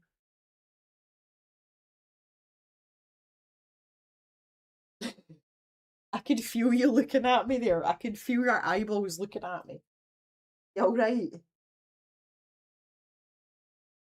We've opened our eyes. We're not actually getting up. We're still recumbent. But I think this might be an indicator that we might need a bathroom break. Takes me a wee while to get going. I'll just finish these leaves off, and then we'll maybe stop and take. That's a good a place as any. Yeah. take a break. I was kind of wanting to get this trunk done before we moved on to the scrap booking. Oh, we've got these leaves as well. Right, okay, right. We'll scratch that then. We'll just move on to the scrapbooking.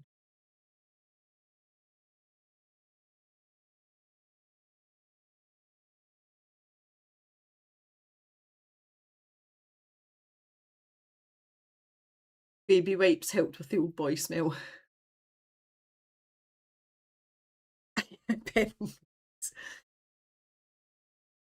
Very good, Jan, very good.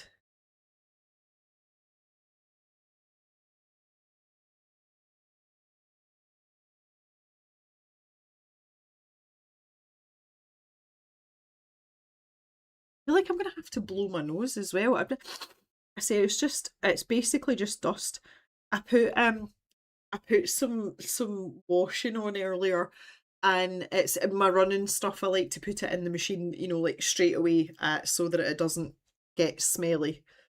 Um, and I didn't really have a full load, so I went foraging for other things to wash. And Mr. Jem's basically got a pile of clothes. Like compared to me, Mr. Jem is like see how organized and tidy I am. He's like the polar opposite, and I make him contain it in certain areas of the house so I don't have to look at it. So he's got this mound of clothes. But I found the shorts that he's been wearing outside when it's like on really warm days. So they're like cargo pants but shorts, if you know what I mean. So there's pockets and things, and they're made from like a thick kind of denim material, and they look pretty dusty. So I said to him, I shouted through and I said, "Do you want these washed?" And he's like, "Yes, please." And I was like, hang on a minute, you've had these on outside. So I walked outside with these shorts and I started pulling out the pockets, and I swear blind, there was half a bale of straw like between all the pockets because there were lots of pockets. And I kept like dumping out and more just kept coming out. And I was like, no wonder like I'm snuffly and like sniffy and like this like plume of dust just came up from his pockets. I was like, oh God. Let's say unfortunately it's just that time of year. It's like when you go into the bathroom, there's either grain lying on the bathroom floor or straw, and it's just because when you undo your bottom half and pull them down to do your business, whatever stuck to you just kind of goes and lands on the floor, and that is a daily occurrence. I could probably vacuum the floors in this house 3 times a day during harvest, and they still wouldn't look like they'd been vacuumed, and that's just the way it is. So you stop doing it 3 times a day very quickly because you realise it's a fruitless effort. Right, okay. Right, I'm going to stop there. Do you want to do a little bit more here, or do you want to move straight to scrapbooking? Say I can go till about 8:30 tonight, like I've got a little bit more time. So, has anybody got any opinions on that? Got half the farming side, yeah. See, this time of year's the worst. I think it's the worst. Oh, and reason 675 why I hate harvest.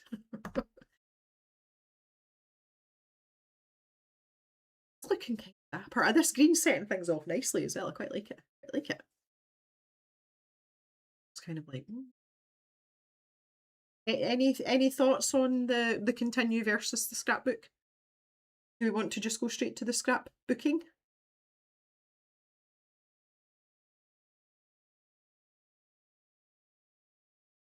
Mr. Hat is looking at me with judgment.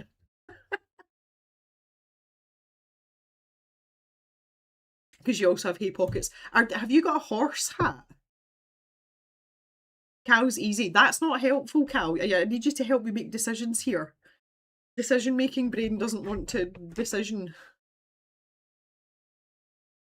Okay, Jan says scrapbooking question mark.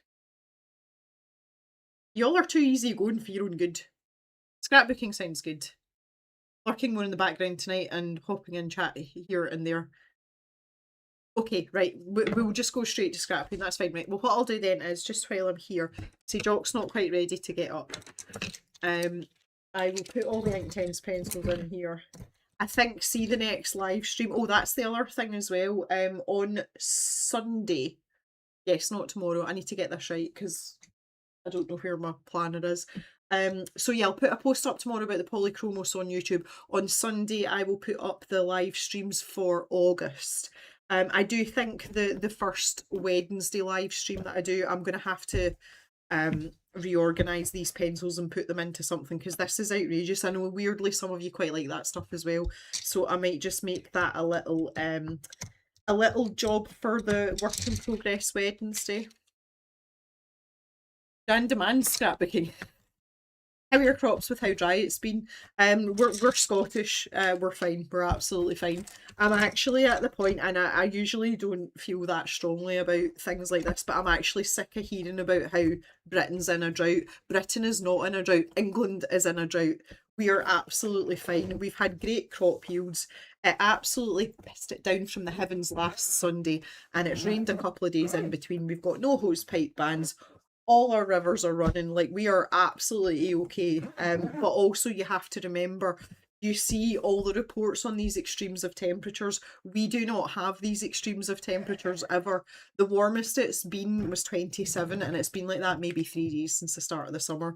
So we are absolutely fine. But I'm really fed up of like opening up news apps and looking at newspapers, and all it talks about is like, oh, climate change, it's so dry. Yes, it is dry. It's dry for England though. The rest of, like, I'm sure Wales is hot as well, but Northern Ireland and us, like, we're fine. And I'm just like, please stop talking about it. And it's the same as well. See, like, I'm quite active on Reddit, and see the number of like UK Reddit threads, and it's just post after post after post about, I can't cope with this heat, and what do you think about this? And I'm like, I don't care. Like, I don't care. Like, obviously I want people to be safe and well, but I hate this blanket thing. Like, it actually genuinely really annoys me, because you don't hear about anything else. Like, and it's like, well, there's other parts of the UK too. So sorry for the rant, Green Hat, but yeah, no, our yields and our harvests actually really good. We're in quite a nice spot in terms of the crops, which is normally we're fighting against like moisture and all the rest of it. Like, normally things are too wet for us basically, but we're actually in a sweet spot just now, which is why we want to harvest everything. You have 1 leg's worth of horse. Like it.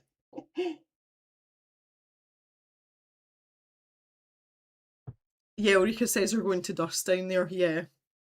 Well, this is what I keep like in all seriousness. I'm genuinely thinking about having like a summer heat retreat type effort going on. Maybe doing like a bed and breakfast type like kind of thing, just so that some of you could get some respite. I know, like, in the area that we live, this is quite an affluent area, and a lot of people that have houses here work in London, or used to work in London and retire back up, and maybe travel in and out to Edinburgh. And nearly everyone that does that has opted to work from home up here rather than being, they're just like, they're trying to get out. And I'm like, do you know what? We've got loads of space. Like, we could totally do it, and I could run some like painting hours and things like that. So yeah, I think it's a great idea. I think Cal might be my first customer, closely followed by Ulrika. So yeah, anyway, rant over. Right, I'm going to take a wee break. Jock's kind of like, he's starting to kind of get a bit restless, so I'll go and sort him out. I'm going to go and blow my nose as well, because this is ridiculous, and I'm going to top up my fused tea as well. So I'll be back in just a jiffy.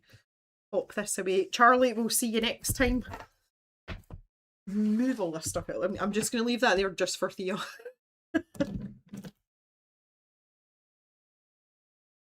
Right, guys, I shall be back in a few minutes. You're now, even though the rule has already been broken, but you now have permission to talk about meals and what you're having and food and all the rest of it, and I'll be back in maybe not 2 shakes of a lamb's tail, maybe 3 or 4.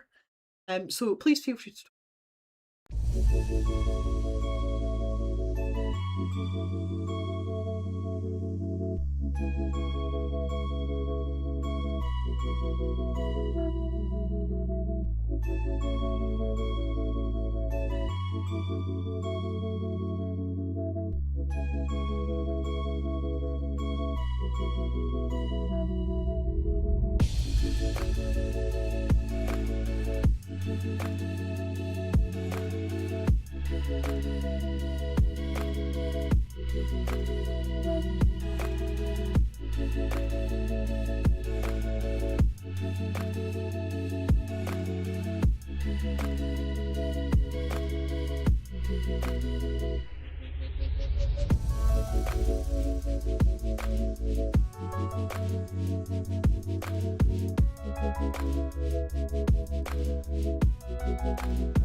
Okie dokie. So, everyone is refreshed. Jock has relieved himself, you'll be pleased to know. What's for dinner? What's happening? Oh, and Ulrika's putting bowls of water out front of the house for passing animals. Oh, you're such a sweetheart, Ulrika. Oh, I see pork belly. Oh, pork belly sounds lovely. How can we bother to cook? Had what your son was having. Fish fingers, potato waffles and peas. That is a classic. That's what Mr. Jem would call a right good proper tea. Sometimes you just need something like that. I'm really into just now the extra large battered fish fingers, like they're chonky. Some of you, I've mentioned this before, fish finger wraps is a huge favourite in our house. So you cook your fish fingers, you get a wrap, put some salad in it, maybe like a little bit of sweet chilli sauce or something, and then if you cut your fish finger diagonally, you know, like the way you would with like a baguette, and fire that in there. It's a really quick and easy dinner that's reasonably healthy. Maybe not the batter part, but you can do it with the breaded ones as well. That's a really good like quick go-to dinner for us. But yeah, fish fingers they're like an unsung hero, especially if you can't be bothered cooking and all the rest of it. And you get your omega-3s and all the rest of it. So, you know. I fully approve of the fish fingers and waffles and peas for sure. And the butler is making my dinner as I type this. Baby potatoes, salad cream, raw red onions on top, Brussels and cheese and onion quiche. Purple, may I ask, are you vegetarian or do you just eat meat free sometimes? Because that sounds really tasty. I kind of like that. Yeah, I'm into that. Got some green stuff. Butler or husband butler. Ah. Although it should be significant other, not just a blanket term for husband. Fiance butler, he's not been promoted to husband butler yet. Looks like he's putting in the hours though. That's funny. Well, Mr. Jem's been instructed to put the oven on. We're just doing our usual when I do these streams, especially at this time of night, because just now, yeah, we would be coming up to like around the time we would normally eat. So I asked Mr. Jem that when he came in, to put the oven on. So we've just got an oven pizza tonight, but nothing exciting. I tend to do my more exciting cooking on not streaming nights. I did find I went out, we've got a big chest freezer out in our garage, and it's basically stocked up for the winter in case we you know, the weather turns or whatever, or the, you know, whatever, power goes out, but we've got a generator that runs. And normally that's absolutely chock full, but this time of year we're down to almost nothing. There's half a deer in the freezer just now, that is one of our own deer. But you do get fed up of eating venison like every single night. But while I was rummaging about in there just to see what was left in amongst the venison, I found a plastic tub, and in that plastic tub were little meatballs. So I have a recipe for Moroccan meatballs. So it's half pork mince, half turkey mince, and you mix it with Moroccan spices and you cook them in passata. with apricots, like, in the passata, and it's so, so nice because they're light enough that you can have them with a salad, you know, just with a little bit of, like, the passata type sauce, or if you're looking for something more substantial, you can have it with, like, a big bowl of rice. But the just because of the quantities, the smallest quantities we can buy the meat in is like 400 grams, and obviously there's only two of us, so I make all these meatballs and I just freeze them in batches. But that was like a rogue batch that was left over that I'd forgotten. I was like, oh great, so I brought them inside and put them in the freezer in the house, so we'll probably have them at some point. But it's one of my favourite recipes because you can make it a big, you know, like, hearty dinner if you want, or you can have it really light just with some salad and stuff. So it's very versatile, and it's something a wee bit out of the ordinary, but it's very, very, very healthy too, which obviously suits me as well because I'm trying very hard to control my calories. And Mr. Gemma absolutely, it's like one of his favourite things. So that was like a wee bonus when I was like, oh yay, meat on my partner, veg on my plate. Love it. That's amazing. Oh, jeez. Veggie for over 30 years. Well, I did. That's probably an unknown fact about me. I was vegetarian for 7 years. I just went through it. It was a bit of a phase, I suppose. But I kind of like lost all taste for meaty things. I was like, I don't really want to do this anymore. So I was vegetarian for 7 years. Interestingly, now though, I still, because what I learned from that experience was, for me, it's a texture thing. And to this day, I can't eat a steak. I've tried with tuna steaks, beef steaks, venison steaks, and it's the texture, and it's like the, oh, and I still, like, to this day, you will never catch me ordering a steak anywhere. I can't do it. If it's in smaller chunks and if it's like braised or whatever, that's absolutely fine. But I just cannot take a pan fried steak at all, and that's the only thing that's kind of left over. But then there's a lot of recipes. I've got a really nice like Spanish rice recipe. It's almost like a paella, but not quite, and there's no meat in it. And again, that's something that we have fairly often. So we tend to have meat-free days. Obviously being on a farm and raising beef cattle, we do tend to be meat eaters, but we're not adverse to meat-free days. And I feel like a little bit of that's left over from me being veggie for a wee while as well. Ulrika says, neither me nor my partner fancy anything much for supper. Do you have some maple syrup glazed ham in the fridge and a wholemeal baguette? Baguette.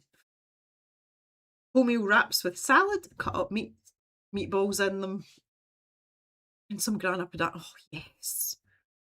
This sounds yummy. Yummy, yummy. Oh, Cal doesn't like lamb because of the texture. Well, again, see if it's in a stew or something, I'm okay. Not so keen on, like, see, like a lamb rack, I'm just like, no, like, no. And again, it's a texture thing. It's not actually a taste thing. I find that quite strange though. It's just not, and I mean, I've tried a couple of, I've tried repeatedly over the years because everyone's like, oh no, don't get a sirloin steak, try a venison steak, and I'm like, every time I'm like, nah. I thought a tuna steak might do it for me though, but it just didn't. And I was like, no, no, no, no, like, not into it. No, no, no. So, stop Stephen. But we've now moved to behind this desk. Right, anyway, let's talk a little bit about scrapbooking. So there's a wee bit of story behind where we're like where we're going with this for the next 45 minutes to an hour. So the lovely Cow sent me some of her extra scrapbooking supplies, which some of you will be aware of. So I sorted through all those and kind of like categorized them a wee bit and put them in sensible places because I like to be organized. But also, as I was talking about earlier, I've been playing Campervan Make It Home, which is very much like an unpacking and organizing type game. I don't like clutter. The cave is about the most cluttered my entire house is. I like clean open spaces. I like things to be put away and hidden behind doors. And one of the things I found about playing that game was you're quite limited as to where you could put things. But I was kind of like living vicariously through the game and like deliberately making things cluttered. Because I don't like it in real life, but if I do it in the game, it's all right. So what I would like to do some of the stickers that Cal sent me. There's lots of like books and shelves and plants and things. And I really like these, like these really spoke to me, especially this one here with the specs on it. So what I wanted to do was create like a cluttered sort of like office corner kind of thing in the scrapbook. So when I was digging about, so I've picked out like groups of things that might fit, and we'll decide as we go along. But I found these scraps, which again I think were given to me. It might even have been Ulrika. But I thought this is like a really good wallpaper for like an old office type thing, and I thought we could maybe put those down as a starting point. And then I've got this lovely window frame here. So I thought we could have that maybe on one side, and then we can start layering up like sort of cluttery, officey, desky, bookcasey type items. That's the best description I can give you. So that's where I'd like to go with this. So, but I'm really keen on having this as like quite an old fashioned room. I would probably associate this with the last cave. So when I was in the farmhouse, the last cave that we had, like maybe an old building with a room that's maybe not been used for anything, so they've decided to turn it into an office or a cozy corner to go on a really cold wintry night when the rain's battering off the window, and you could have lots of like little lamps and surrounded by books, and yeah. These wraps are my favourite go-to dinner during summer, and a good go-to it is as well. Those stickers are fab. Oh, there's more where that came from, Ulrika. So I think that I'll start with this wallpaper.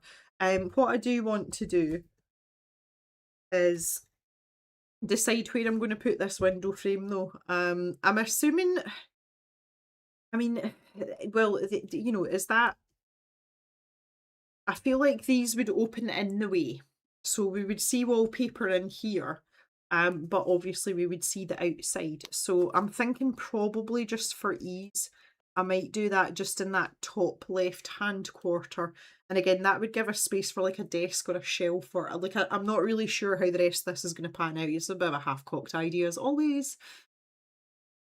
Cozy, snug, and lots of bits. Yes, that's right. Okay, Ulrika's just astutely described what we're doing. So yeah, I'm thinking what I might do here is I'll start with the window. I'll maybe even put that right down at the bottom. And I'm just going to grab a wee pencil. Doesn't specifically have to be a wee pencil, but... And just roughly draw... Oh, Jock's having a good old scratch. No, we're alright. Okay. And then what we can do is we can cut this out. I've made it so faint I can barely see it.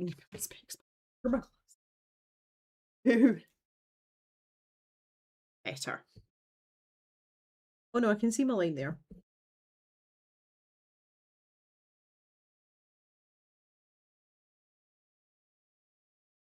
Just going to make it slightly bigger than it was. If I need to trim a bit off, that's easier, because obviously if we make it too small, then we're in trouble. Yeah, so I'll cut just outside those lines. I need to go and get some little like fussy cut type scissors.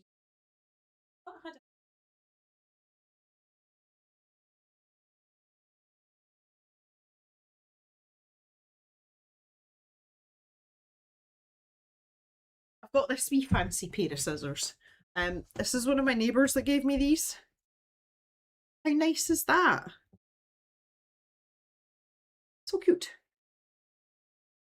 I think that she's a great stitcher and knitter and things, so I'm pretty sure these are embroidery scissors just because the length of the point.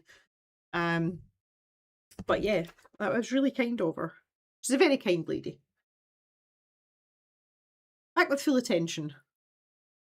Mat drying so I can hoover up the coffee machines.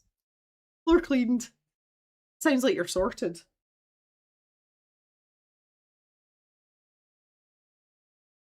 Reminds of the last house where I had an art room, desk under the window which looked over my garden, bookshelves and armchair, shelf with wine in a glass. I love it. I liked the old cave for that, for atmosphere, but because it had the old fireplace and everything in it, and I had a big leather armchair in there.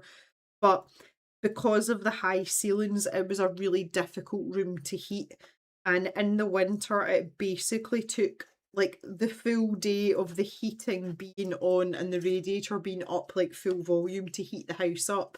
And just as you were getting warm, the outside temperature started to drop again. So it was never truly like cozy in the temperature sense. And at times, even though it was chock full of stuff, like it felt cavernous at times. I feel as if like if that room had had a lower ceiling, it would have felt cozy. But I liked it as a room because it was full of character. And it had like, you know, wood paneling and all the rest of it. Like it was, I enjoyed it as a room. Um, and the original cave probably had less personality than this one does. I mean, this room is a bit more modern in that sense. But I feel like this room's a good size. It is quite big. So that this would be like, see, bearing in mind that this is a 4-bedroom house and the bedroom sizes go down, you know, in steps. So this is like the second biggest bedroom. But I feel like we've made this home, and I think it's a really nice balance between being like a creatively inspiring space, but also a functional space as well. And see, having this separation between the stash shop and like my actual workspace, which is this U shape here. Like it's a really good setup, like it works really well, but it still lacks the atmosphere that that we had at the old place. So, but you can't have it always. Right, that's looking pretty good. See if I need to sort of like slice off some corners or whatever, but I think we're pretty safe there. Looks good to me. In terms of glue, I think I'm gonna go glue stick for this. Hopefully. Now the question is where the hell is my glue stick? I might use this zigzag glue, because it's got a much smaller tip on it than like a Pritt stick.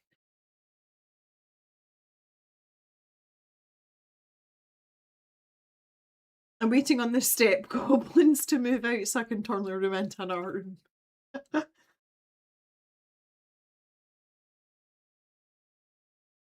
Changing the locks as soon as they move out. I joke with my siblings as I was the only one of 4 who never returned home after moving out. It's funny because like after obviously Mama Jem passing away, I've been having a lot of conversations with Dad. So my childhood home, which is where Papa Jem still stays, it is a very old building. I think it was built in I want to say 1875. It might be a little bit earlier than that. So it is an old house, but it has character about it. So, you know, Papa Jem's obviously, he's finding his way, as it were, and he's doing pretty well. And he's really excited about his new vehicle and having good pants on. But he's talking about now, sort of basically getting the house the way he wants it. So I keep joking and saying to him like a bachelor pad, but you know, it's all in jest. And he said to me, he's like, I'd never given any thought to having a house, you know, like in at retirement age, although he's still working, but what he means is being older and what that would look like. And I'm like, well, I know exactly what my house is going to look like when I'm your age. And I'm like, it's going to be this cozy little cottage in the middle of nowhere, and it's going to have this and it's going to have that. And like I've already there. Like, clearly you've not given this enough thought, Papa Jem. Like, goodness sake, come on now. Right, I think that's a pretty good start. I might have to just lift this up. I feel like I want this to be stuck down a bit better. Let's get that in there. Do you know something? This is the first time I've done any scrapbooking with my glasses on, and everything's so much easier. I'd be interested to do some like proper fussy cutting and you know, like cutting out with an X-Acto knife, because I feel like that would be much easier now that I can see things close up. But yeah, that looks pretty good. Right, so let's bring the actual book back. I don't know why I decided on a double page spread. I'm just thinking like rows of books basically. So suit me. But I don't mind having like a margin you know, down these sides here, but I want these like the pieces must join together. I want this to be continuous on both pages. I'm okay with leaving a gap in the gutter as well, just for opening and closing purposes. Black Rose lives in an old house with high ceilings. Washing curtains or changing light bulbs isn't fun unless you like standing free-handed. Oh, I've been in all the acrobatic positions.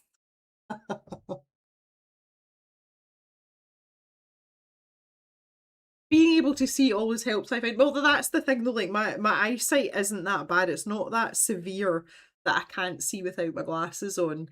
Um, but it's when I put them on, I'm like, oh, that's better. Especially last thing at night. So when I go to bed, if I'm not too tired, I like to read in bed. And when I wake up in the morning, usually I'm awake long before Mr. Jem because I'm a very early person. So if I'm not running, I like to lie in bed and read on my phone just very quietly. Mr. Jem's still snoring away beside me. But I like to like read the news, maybe go on Reddit or whatever. And I like so I find that those times because in the evening, obviously my eyes are tired by the time I go to bed, but our bedroom's quite low light as well. And first thing in the morning, that's when I find my glasses are like most advantageous. And yeah, like the like the differences, like you're like, oh my god, yes. During the day, I tend to use my phone and my iPad, or I'm sitting at the computer, so I can adjust the distance manually, as it were, and it's not that much of a thing. But definitely, first thing in the morning, last thing at night.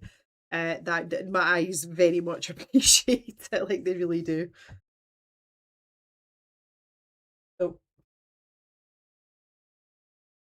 stop! Hey, stop! We're scratching.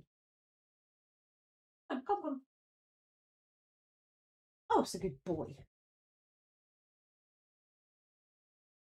Oh, I know.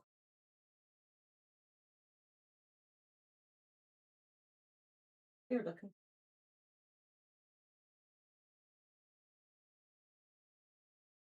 That's me. I've now got doggy hands. Lovely. Where are we going?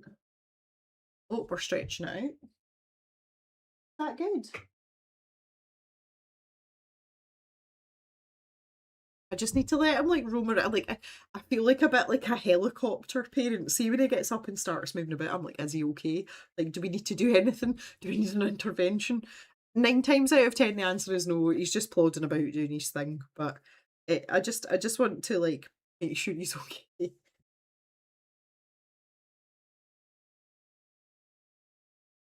Everything's fine. We're lying down. Right, let's get these stuff. Let's get our lovely vintage wallpaper on the go here.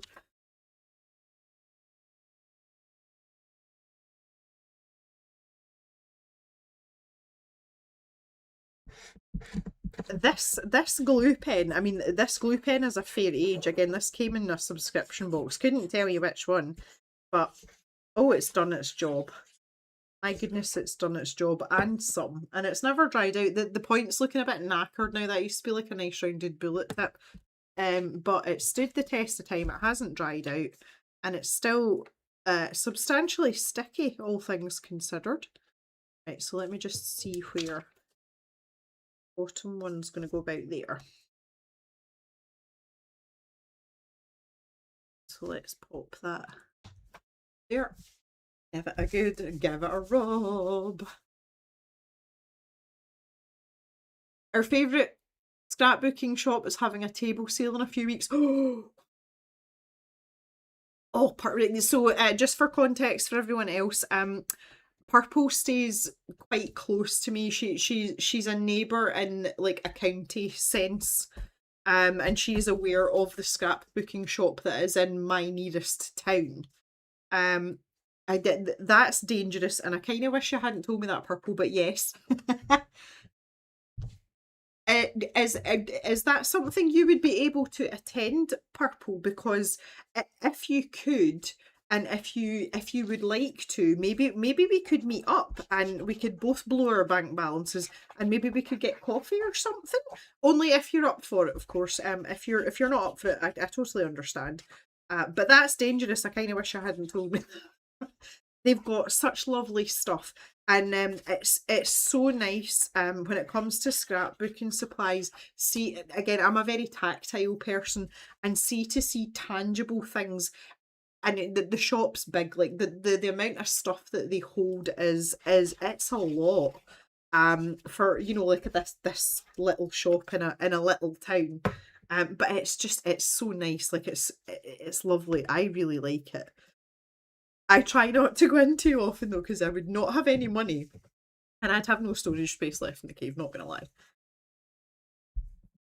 Hi Maxie, how are you? Nice to see you. How is your Friday evening going? Look at that for a while. I didn't even try and line that up. I've just stuck it down, but it looks pretty good, doesn't it?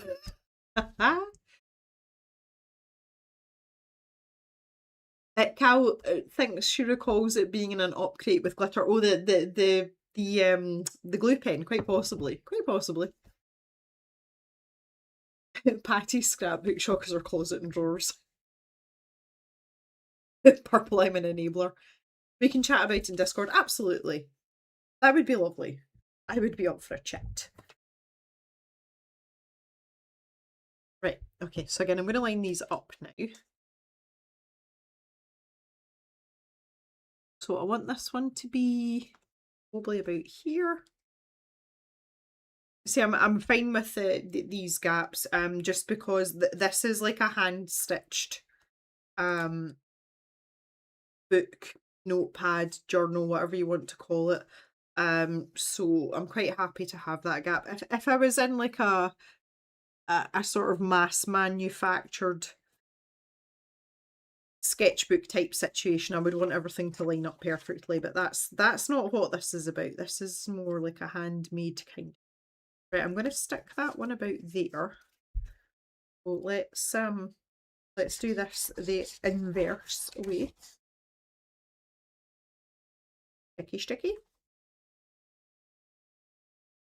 With this side.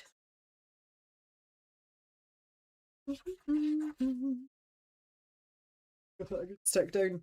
Right, so this is the exciting part. We need to decide what view we want out of this window, which is going to sit obviously up here. So again, I kind of pre-selected some options, and you guys can decide what it is you would like or not like. My thinking was though.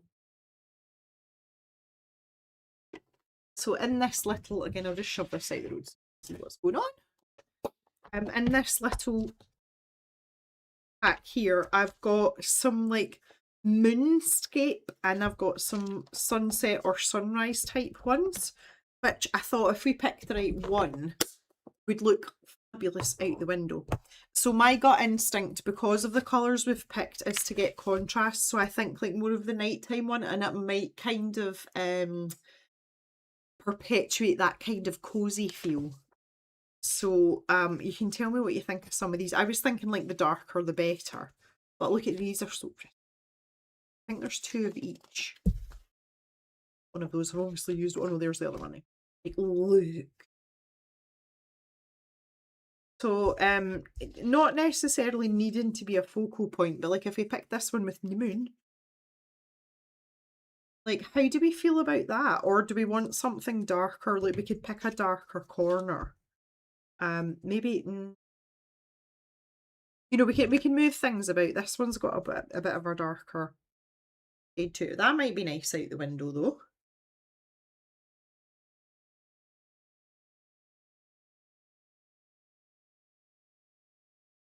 Not a scrapbooker, but I'm still jealous. I was watching a YouTube canal lady and she was in a scrapbooking shop. And I thought of you guys, she was in the Midlands. This one, Cal, or the one with the moon? Do you like this one? Oh, Angela likes this one too. Right, so if we take that very top corner, that sounds like a plan. Like this idea. So let's put it in context though. Cozy inside, nighttime outside. Can't move that over to. Yeah, I think that's a good shout. Okay. Love it, guys. Take my wee fancy pair of scissors. Chop, chop, chop. that to the side. The paper that these are on is really good quality. This was one of the it was one of these like bundles that you get. It was dirt cheap. I mean, most of it's AI generated, which generally I'm against. But again, I was gifted this stuff. I didn't go out and buy it. But the paper quality, like it's more like card. Um, which I was so it's like I was quite surprised at. So let's chop that bit off and fling it out the way.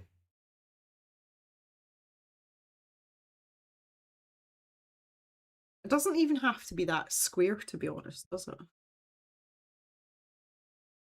I think I might have to cut the bottom edge with a scalpel. Right, let's just stick it down. These out the way. But yeah, even the see the sunrise stroke sunset ones, they're so pretty. Look, like they're so lovely. They really are. I say very AI looking, but I mean that almost passes as a watercolor painting that would stand on its own. That one. The colours are so pretty. As I say, I wouldn't specifically go out. I wouldn't go looking and purchase something like this. But this was a house clearance. This came from, and I think from what I gathered, the house that it came from, it was an elderly lady that had basically scrapbooked her entire life, and her family had no idea how much stuff she had. And I started to chuckle a little bit because I was like, I know exactly how that happens. But she had so much stuff. And they were just like, oh, we want it to go to a good home. And I'm like, that resonated with me because I'm like that, if I've got things that are kind of neglected in the cave, I'm always like, I don't want like market value for things. I want things to go to somewhere where they're going to be used and loved. And I just thought they were really, really nice. I don't get so much of that now though. Things like that are a rarity now because economy, people want to get as much money back as they can, blah blah blah. So things like this are not as common as they used to be, that's for sure. Okay, this glue pen was such a good shout because I can literally just go all the way down here. I should be doing this on my Mac. Come on, Gem.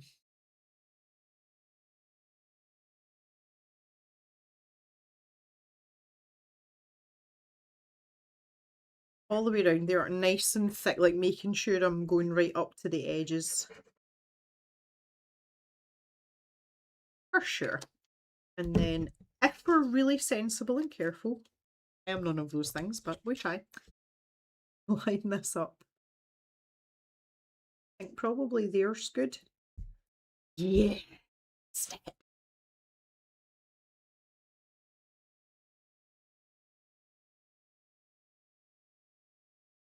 My friend pointed out to me today. I've just noticed it because I'm looking at the, at the camera view on screen there.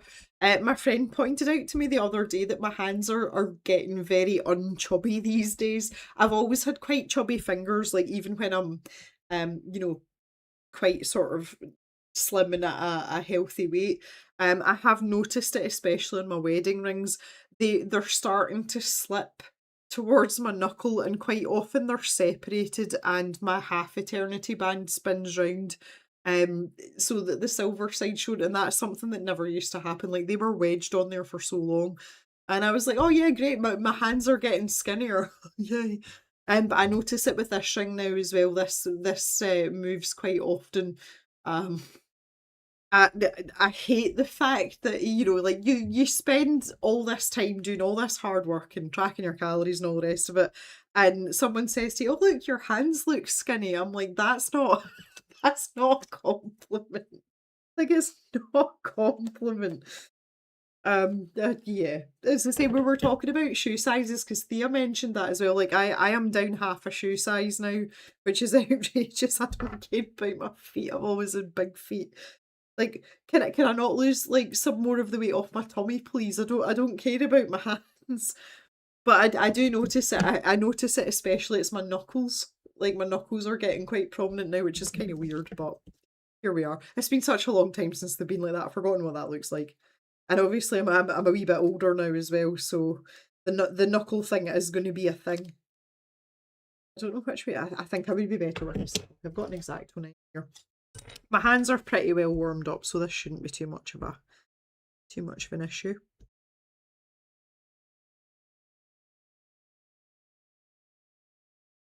See, I made the joke last time. They're like, yeah, where have you lost your like nearly 60 pounds? I'm like, yeah, off my feet and my hands. It's great, I love it. Obviously, I've lost weight off other parts of my body as well. But... Right, there we go. Oh yeah, look, we've got a good window. Love it.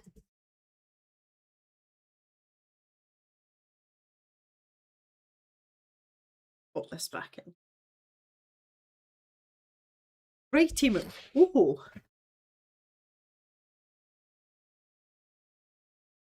So now, basically just want to stick that down. And look at that. That looks pretty good. Come on. You've got to admit that looks pretty good. You fix it. You fix it. Oh.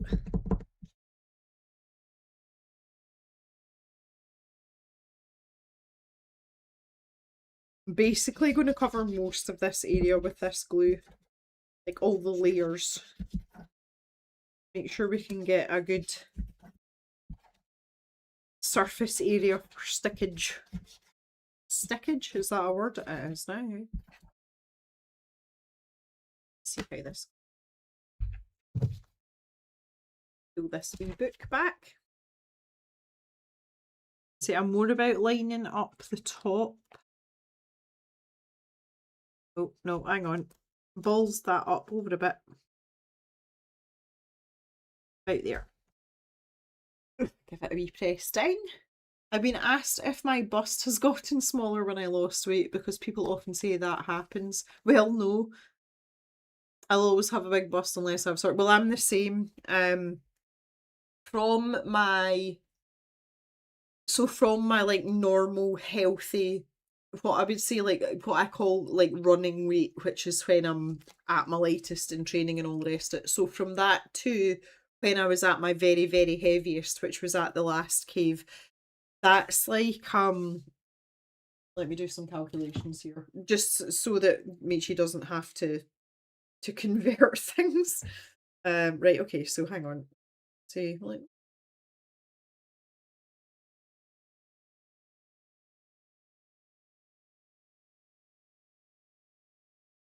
I don't know my kilo conversion well enough to like do this off the bat. It's like 98.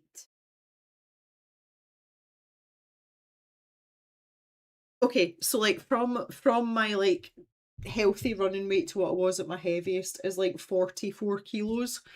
So that's a lot, but that's because I was very big when I was at my biggest. And between that there was 3 sizes in my back size. So like, you know, your 32, 34, 36. And in cup sizes was 2. So yeah, I feel that as well. And my problem is that when I'm at my lightest, I have a very, very tiny back size, like rib cage size, but my cup size isn't. And the bigger the disparity between, I don't think I have to explain this, I think it's mostly women that's in the chat, but the bigger the disparity between the cup size and the back size, the harder it is to get bras generally, let alone like proper sports bras. It's a pain in the, I was going to say a pain in the ass, but it's a pain in the boobs. I 100%, and this is a goal for me, when I get back to a healthy weight, I am 100% going for a breast reduction. It's non-negotiable, it is happening. My neck and my shoulders are wrecked from years of carrying these bad boys and more to the point running with them, and I don't want to do it anymore. And I don't like having big boobs. Like, I've never liked having big boobs. I've always covered them up. I don't like my cleavage shown. I don't like people commenting on them. I don't like the attention that I get from men. Like, I hate all of it. And I would love to be able to sit about without a bra on. I can't even do that at home because it causes issues. So 100% with you, like all the way. I have though. I'm gonna try. I'm due to get some new running bras. I've always been told, especially when you're running a lot of miles, that a sports bra should never see its first birthday. And I'm feeling it in the bras that I've got. I'm starting to feel like they're starting to stretch out. and I have gaps, so I may have gone down a cup size. So I'm going to buy a smaller cup size the next time I buy one. So that's like epic for me. I can't wait.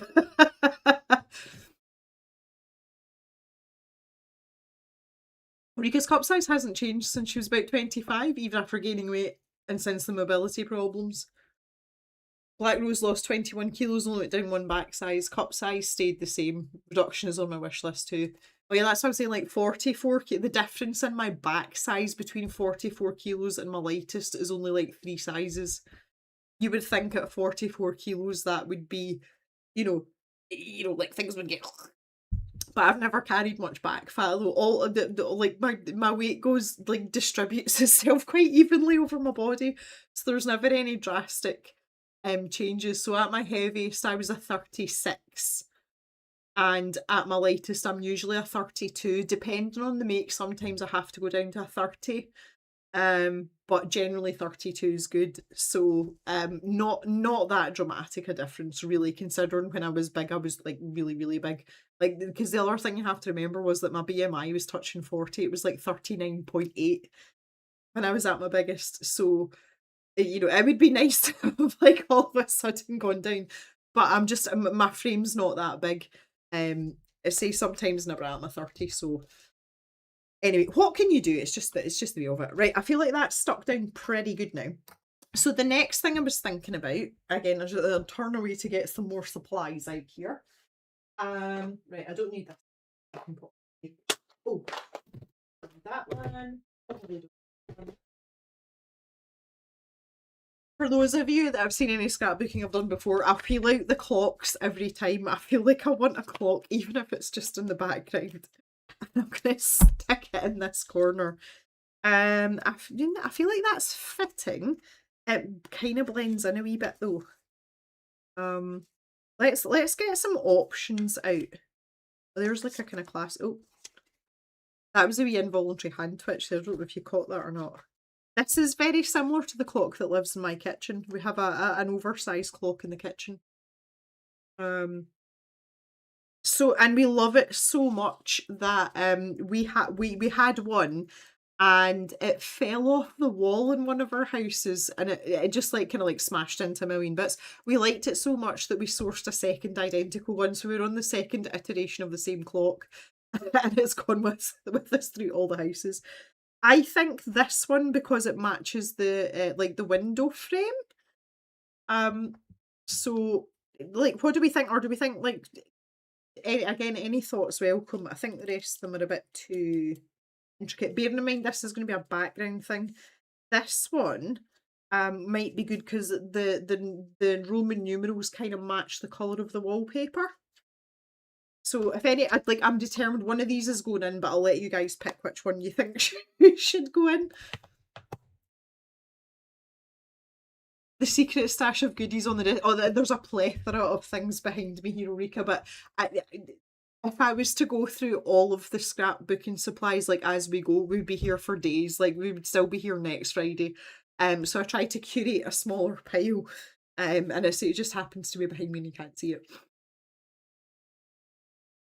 Angela likes the dark one. Patty likes the second row, second clock. Oh, so the same one, yes. Or this one, because that might have been before I put that one down. Black Rose second's Angela's choice. Ooh. Second from the left. Oh, okay, right. I think this might be like almost unanimous. Right, so we agreed that one's not a thing. Bottom row, brown frame, or the one to its right. Okay. Maybe these two then. Well, let's see, shall we? Get these ones away. So I've had this little, because this came as a little pack, all these clocks, and some of the, like that one with the little sort of blue turquoisey frame, it's so pretty, but it's not what we need right now. We're determined to use these for something. I definitely think out of these three,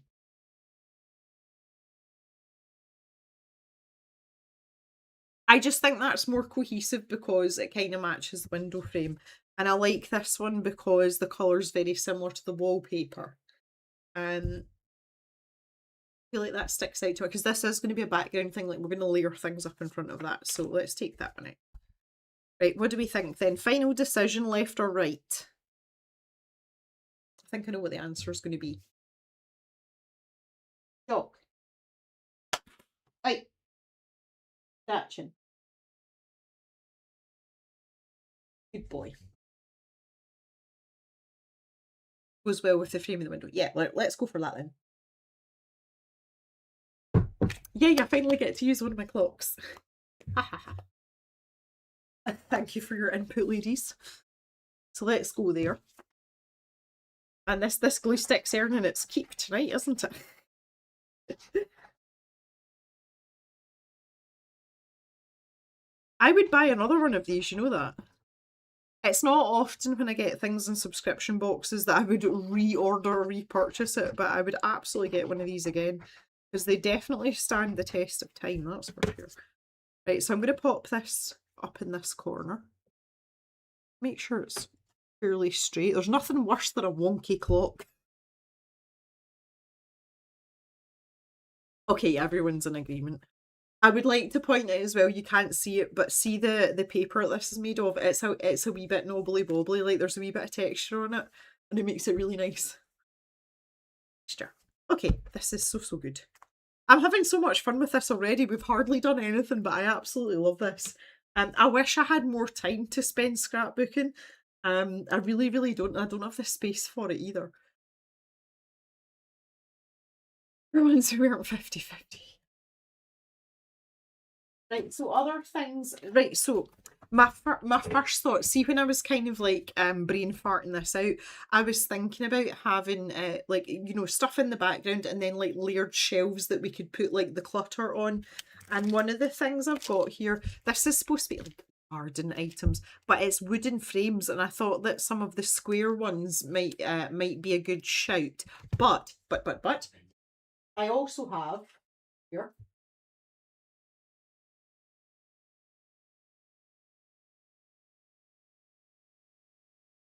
Now, again, I think Ulrika sent me this. It's like a wood grain paper, and I thought we could snip this to make shelves. You know, we could cut it quite thin, but I've also got this washi tape.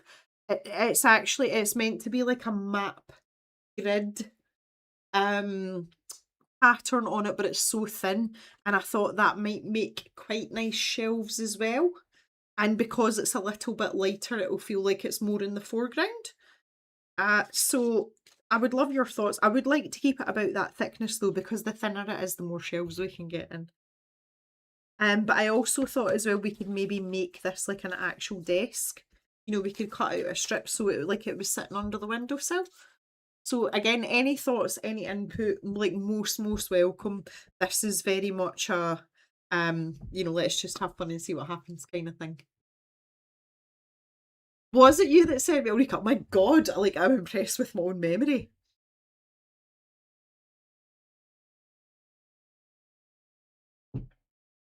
Black Rose needs a glue stick like this for when you make your birthday cards. Well, that one specifically, I don't know whether it was you that said you remember or not. So this is the Zig memory system. But it's got it changes colour. I don't think mine changes colour anymore because it's too old. But basically, if you want a wet bond, you do it while it's still blue, and if you want a dry bond, you let it sit for a bit and it turns white, and then you stick things down. Love the washi for the shelves. And Angela likes the desk idea. Okay, well, we can do a bit of both. That's what this is all about. To be fair for the desk, I know this is a lot lighter, but I think honestly most of this is going to be obscured because we're going to put loads of stuff on. So 100% up for that. So out of Cal's stickers, again, I know I'm jumping about here, but I want to pull all these ideas together. Specifically, there was a couple of stickers that I really wanted to use. I know this bookshelf has a white background, but I feel like that could be used somewhere because that's quite busy in its own right, if you see what I'm saying. The other one that I really wanted was this one with the chess pieces and the whiskey glasses. I can play chess. I'm not a big chess player, but I know how to play chess. But I feel that this might almost be Jack Daniels, so I kind of want that one. And thinking about these stickers. There's a pile of documents here as well, which I feel might be quite important as well. So these are all the stickers that Cal sent me.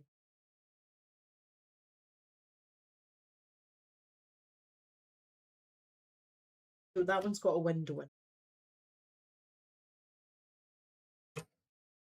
But I also wanted to select a few plants. I'm just doing a bit of off-site sorting here. Please bear with me because there's a lot of stickers that Cal sent me, which I very much appreciate. That I am going to put some of these in the stash shop. I'm not quite at this stage because the Polychromos pencils took priority with this. I was like, get them in the shop, get the pre-order in the shop. Okay, that one's too big. Yes, so, and I also wanted to pick out maybe a plant or two. I thought this would be quite nice clutter-wise, because it's like a wee double shelf effort, but that might be too crowded. You know, that might be too much going on, but again, I'm not sure. But I'd put that into the maybe pile, if you know what I mean. This one seems really big. I was thinking maybe some of the slightly smaller ones, like this little cacti, or this looks like rosemary or something, this one. I feel like they're too big. Dum dum dum dum. No, I don't want one with a cat in it either. I don't know why. There's another kind of like layered one. That one's too big. Yeah, so maybe one of these like smaller ones. So again, if anyone's got any thoughts, but this was kind of what started this whole process off, or you know what I thought I wanted kind of thing.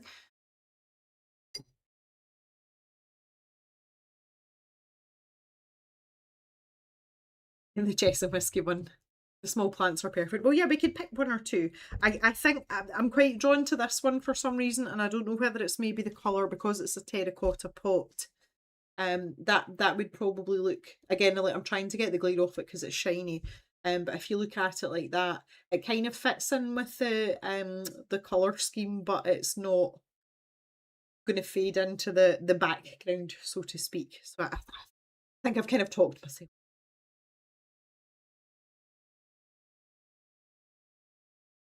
Dan likes the bookshelf, so that eliminates that option. Put plants on the shelf you're making. Looks like a prayer plant. Oh. I think I might just keep these to the side because we might need all of them. See how many we can fit in, because again we can layer them up. They're so thin and they're that nice glossy transparent you know, like background, so if you stuck them one over the other it would look quite natural. So you know, maybe we can use quite a lot of them, why not? So I'm kind of thinking I need to start building things up here. Because this is small, so it's like it's in the background. But is that going to look? Maybe we could stick it there, Mr. Gem. You could cut the books up into each separate shelf. Then on your bookcase, have a row of books and something else on each. Ooh, I like that idea too. I like the background. I do have smaller things that could go. Like I almost feel like that's a thing.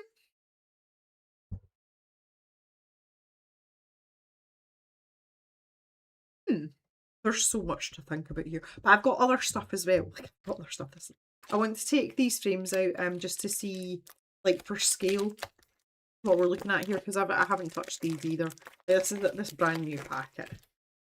Again, probably they're not sticky, they're like they're card. Oh, so they would need okay. No, I don't know how I feel about this. This one looks like kind of driftwood-y. Oh, that's quite pretty though. Oh, there's all sorts of treasures in here, my goodness. I think I would want to stick to darker wood.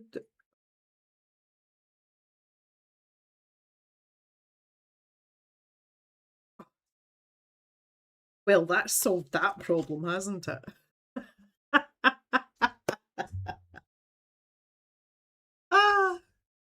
I think that's perfect, and I would tuck that. I would actually have the clock sticking out again, just for like distance. I know the clock would be on the wall, but I feel like no, yes, no, like that was almost made for that. that a bigger one or is it? No, I think this is the same one. I'm not really into the heart-shaped ones for this. Or we could get really fancy and just, oh no, that's too big. God damn it. I think I kind of like. Oh, love it when a plan comes together.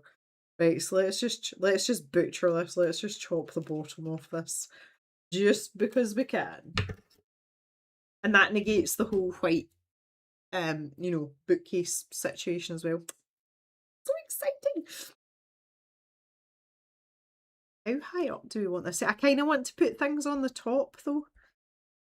Right, I think what I'm going to do is I'm going to stick the sticker part down and leave the frame off so that I could put things on the top and then put that on top to look as if they're sitting, that like there's a lip at the top of the bookcase and these things are sitting on the shelf in behind. Perfect. So happy right now. Yeah, let's just do it. Do it. I'll need to find smaller plants than these ones. The ones that Cal sent me are too big to go up there though. So many things up my sleeve though. We are going to have to continue this in a future stream. Either that or I'm going to have to finish it off as a video because there's so much. There's so much. Is that even straight? No. I should really have used tweezers to do this. That's better. Okay. You could put the books you cut off on the window or the desk. Yes. Time for me to go, so we'll catch the rest tomorrow. Have fun, everyone. Well, I'm just about to finish up, to be fair, Ulrika. Thanks so much for coming, and I hope you have a very good weekend. This actually might be a quite a nice place to stop. I mean, it's not a nice place to stop in terms of scrapbooking, but this is obviously a bit more of a laborious process because there's decision making that needs to be had, as well as actually like doing. So yeah, no, that's I think Ulrika's got a good shout. I think we should call it here. 8:30 was my latest I was gonna go anyway. I'm just gonna leave everything here though. What I do in these situations quite often, and this might sound a bit bonkers, but when I stop sort of midstream with stuff like this, quite often I take a photograph just with my phone of where everything's sitting on the desk, so that I know what I've been using and like what sort of point I stopped at. I don't know if that sounds a bit bonkers or not, but I've got a memory like a sieve, and the enthusiasm and the momentum that I've got just now might not translate into Sunday afternoon or Monday afternoon after work, like when I pick it up again. So that works quite well for me. A handy hint for anyone else that's busy but likes to do things but can't remember stuff. That is the way forward. But I feel like this is a really good start, and I hope that some of you would like to see this in a Wednesday stream as well. And got our hands, yay! It's been really nice because we've seen some people, and not everyone has to like be active in the chat, and you all know I'm really chill about that. This is just like we're doing stuff, and if people have a Friday night and they want to have some background noise or just kind of like hang out as if you had like friends chatting away in the background beside you, I'm all up for that. There's no requirement for participation. But it's so nice to see names pop up that I don't see in the Wednesday streams, and that's why I do this. And it's also why I do the early bird streams as well, so that hopefully most people that want to have a chance to come in and at least see what's going on or have it on. You're very welcome, Angela. I really appreciate you coming too. So enjoy your weekend, everyone. There will be a video early next week, probably Monday. I'd probably say latest Tuesday. I am working hard in the background. And as I say, tomorrow I'll put up a post about the pre-orders for the Polychromos. And then on Sunday, I'll post the streams for August, and all shall be well. So enjoy your weekend, everyone. Have fun. Pink under hands for everyone. Thanks for joining me. I appreciate it. See you really soon.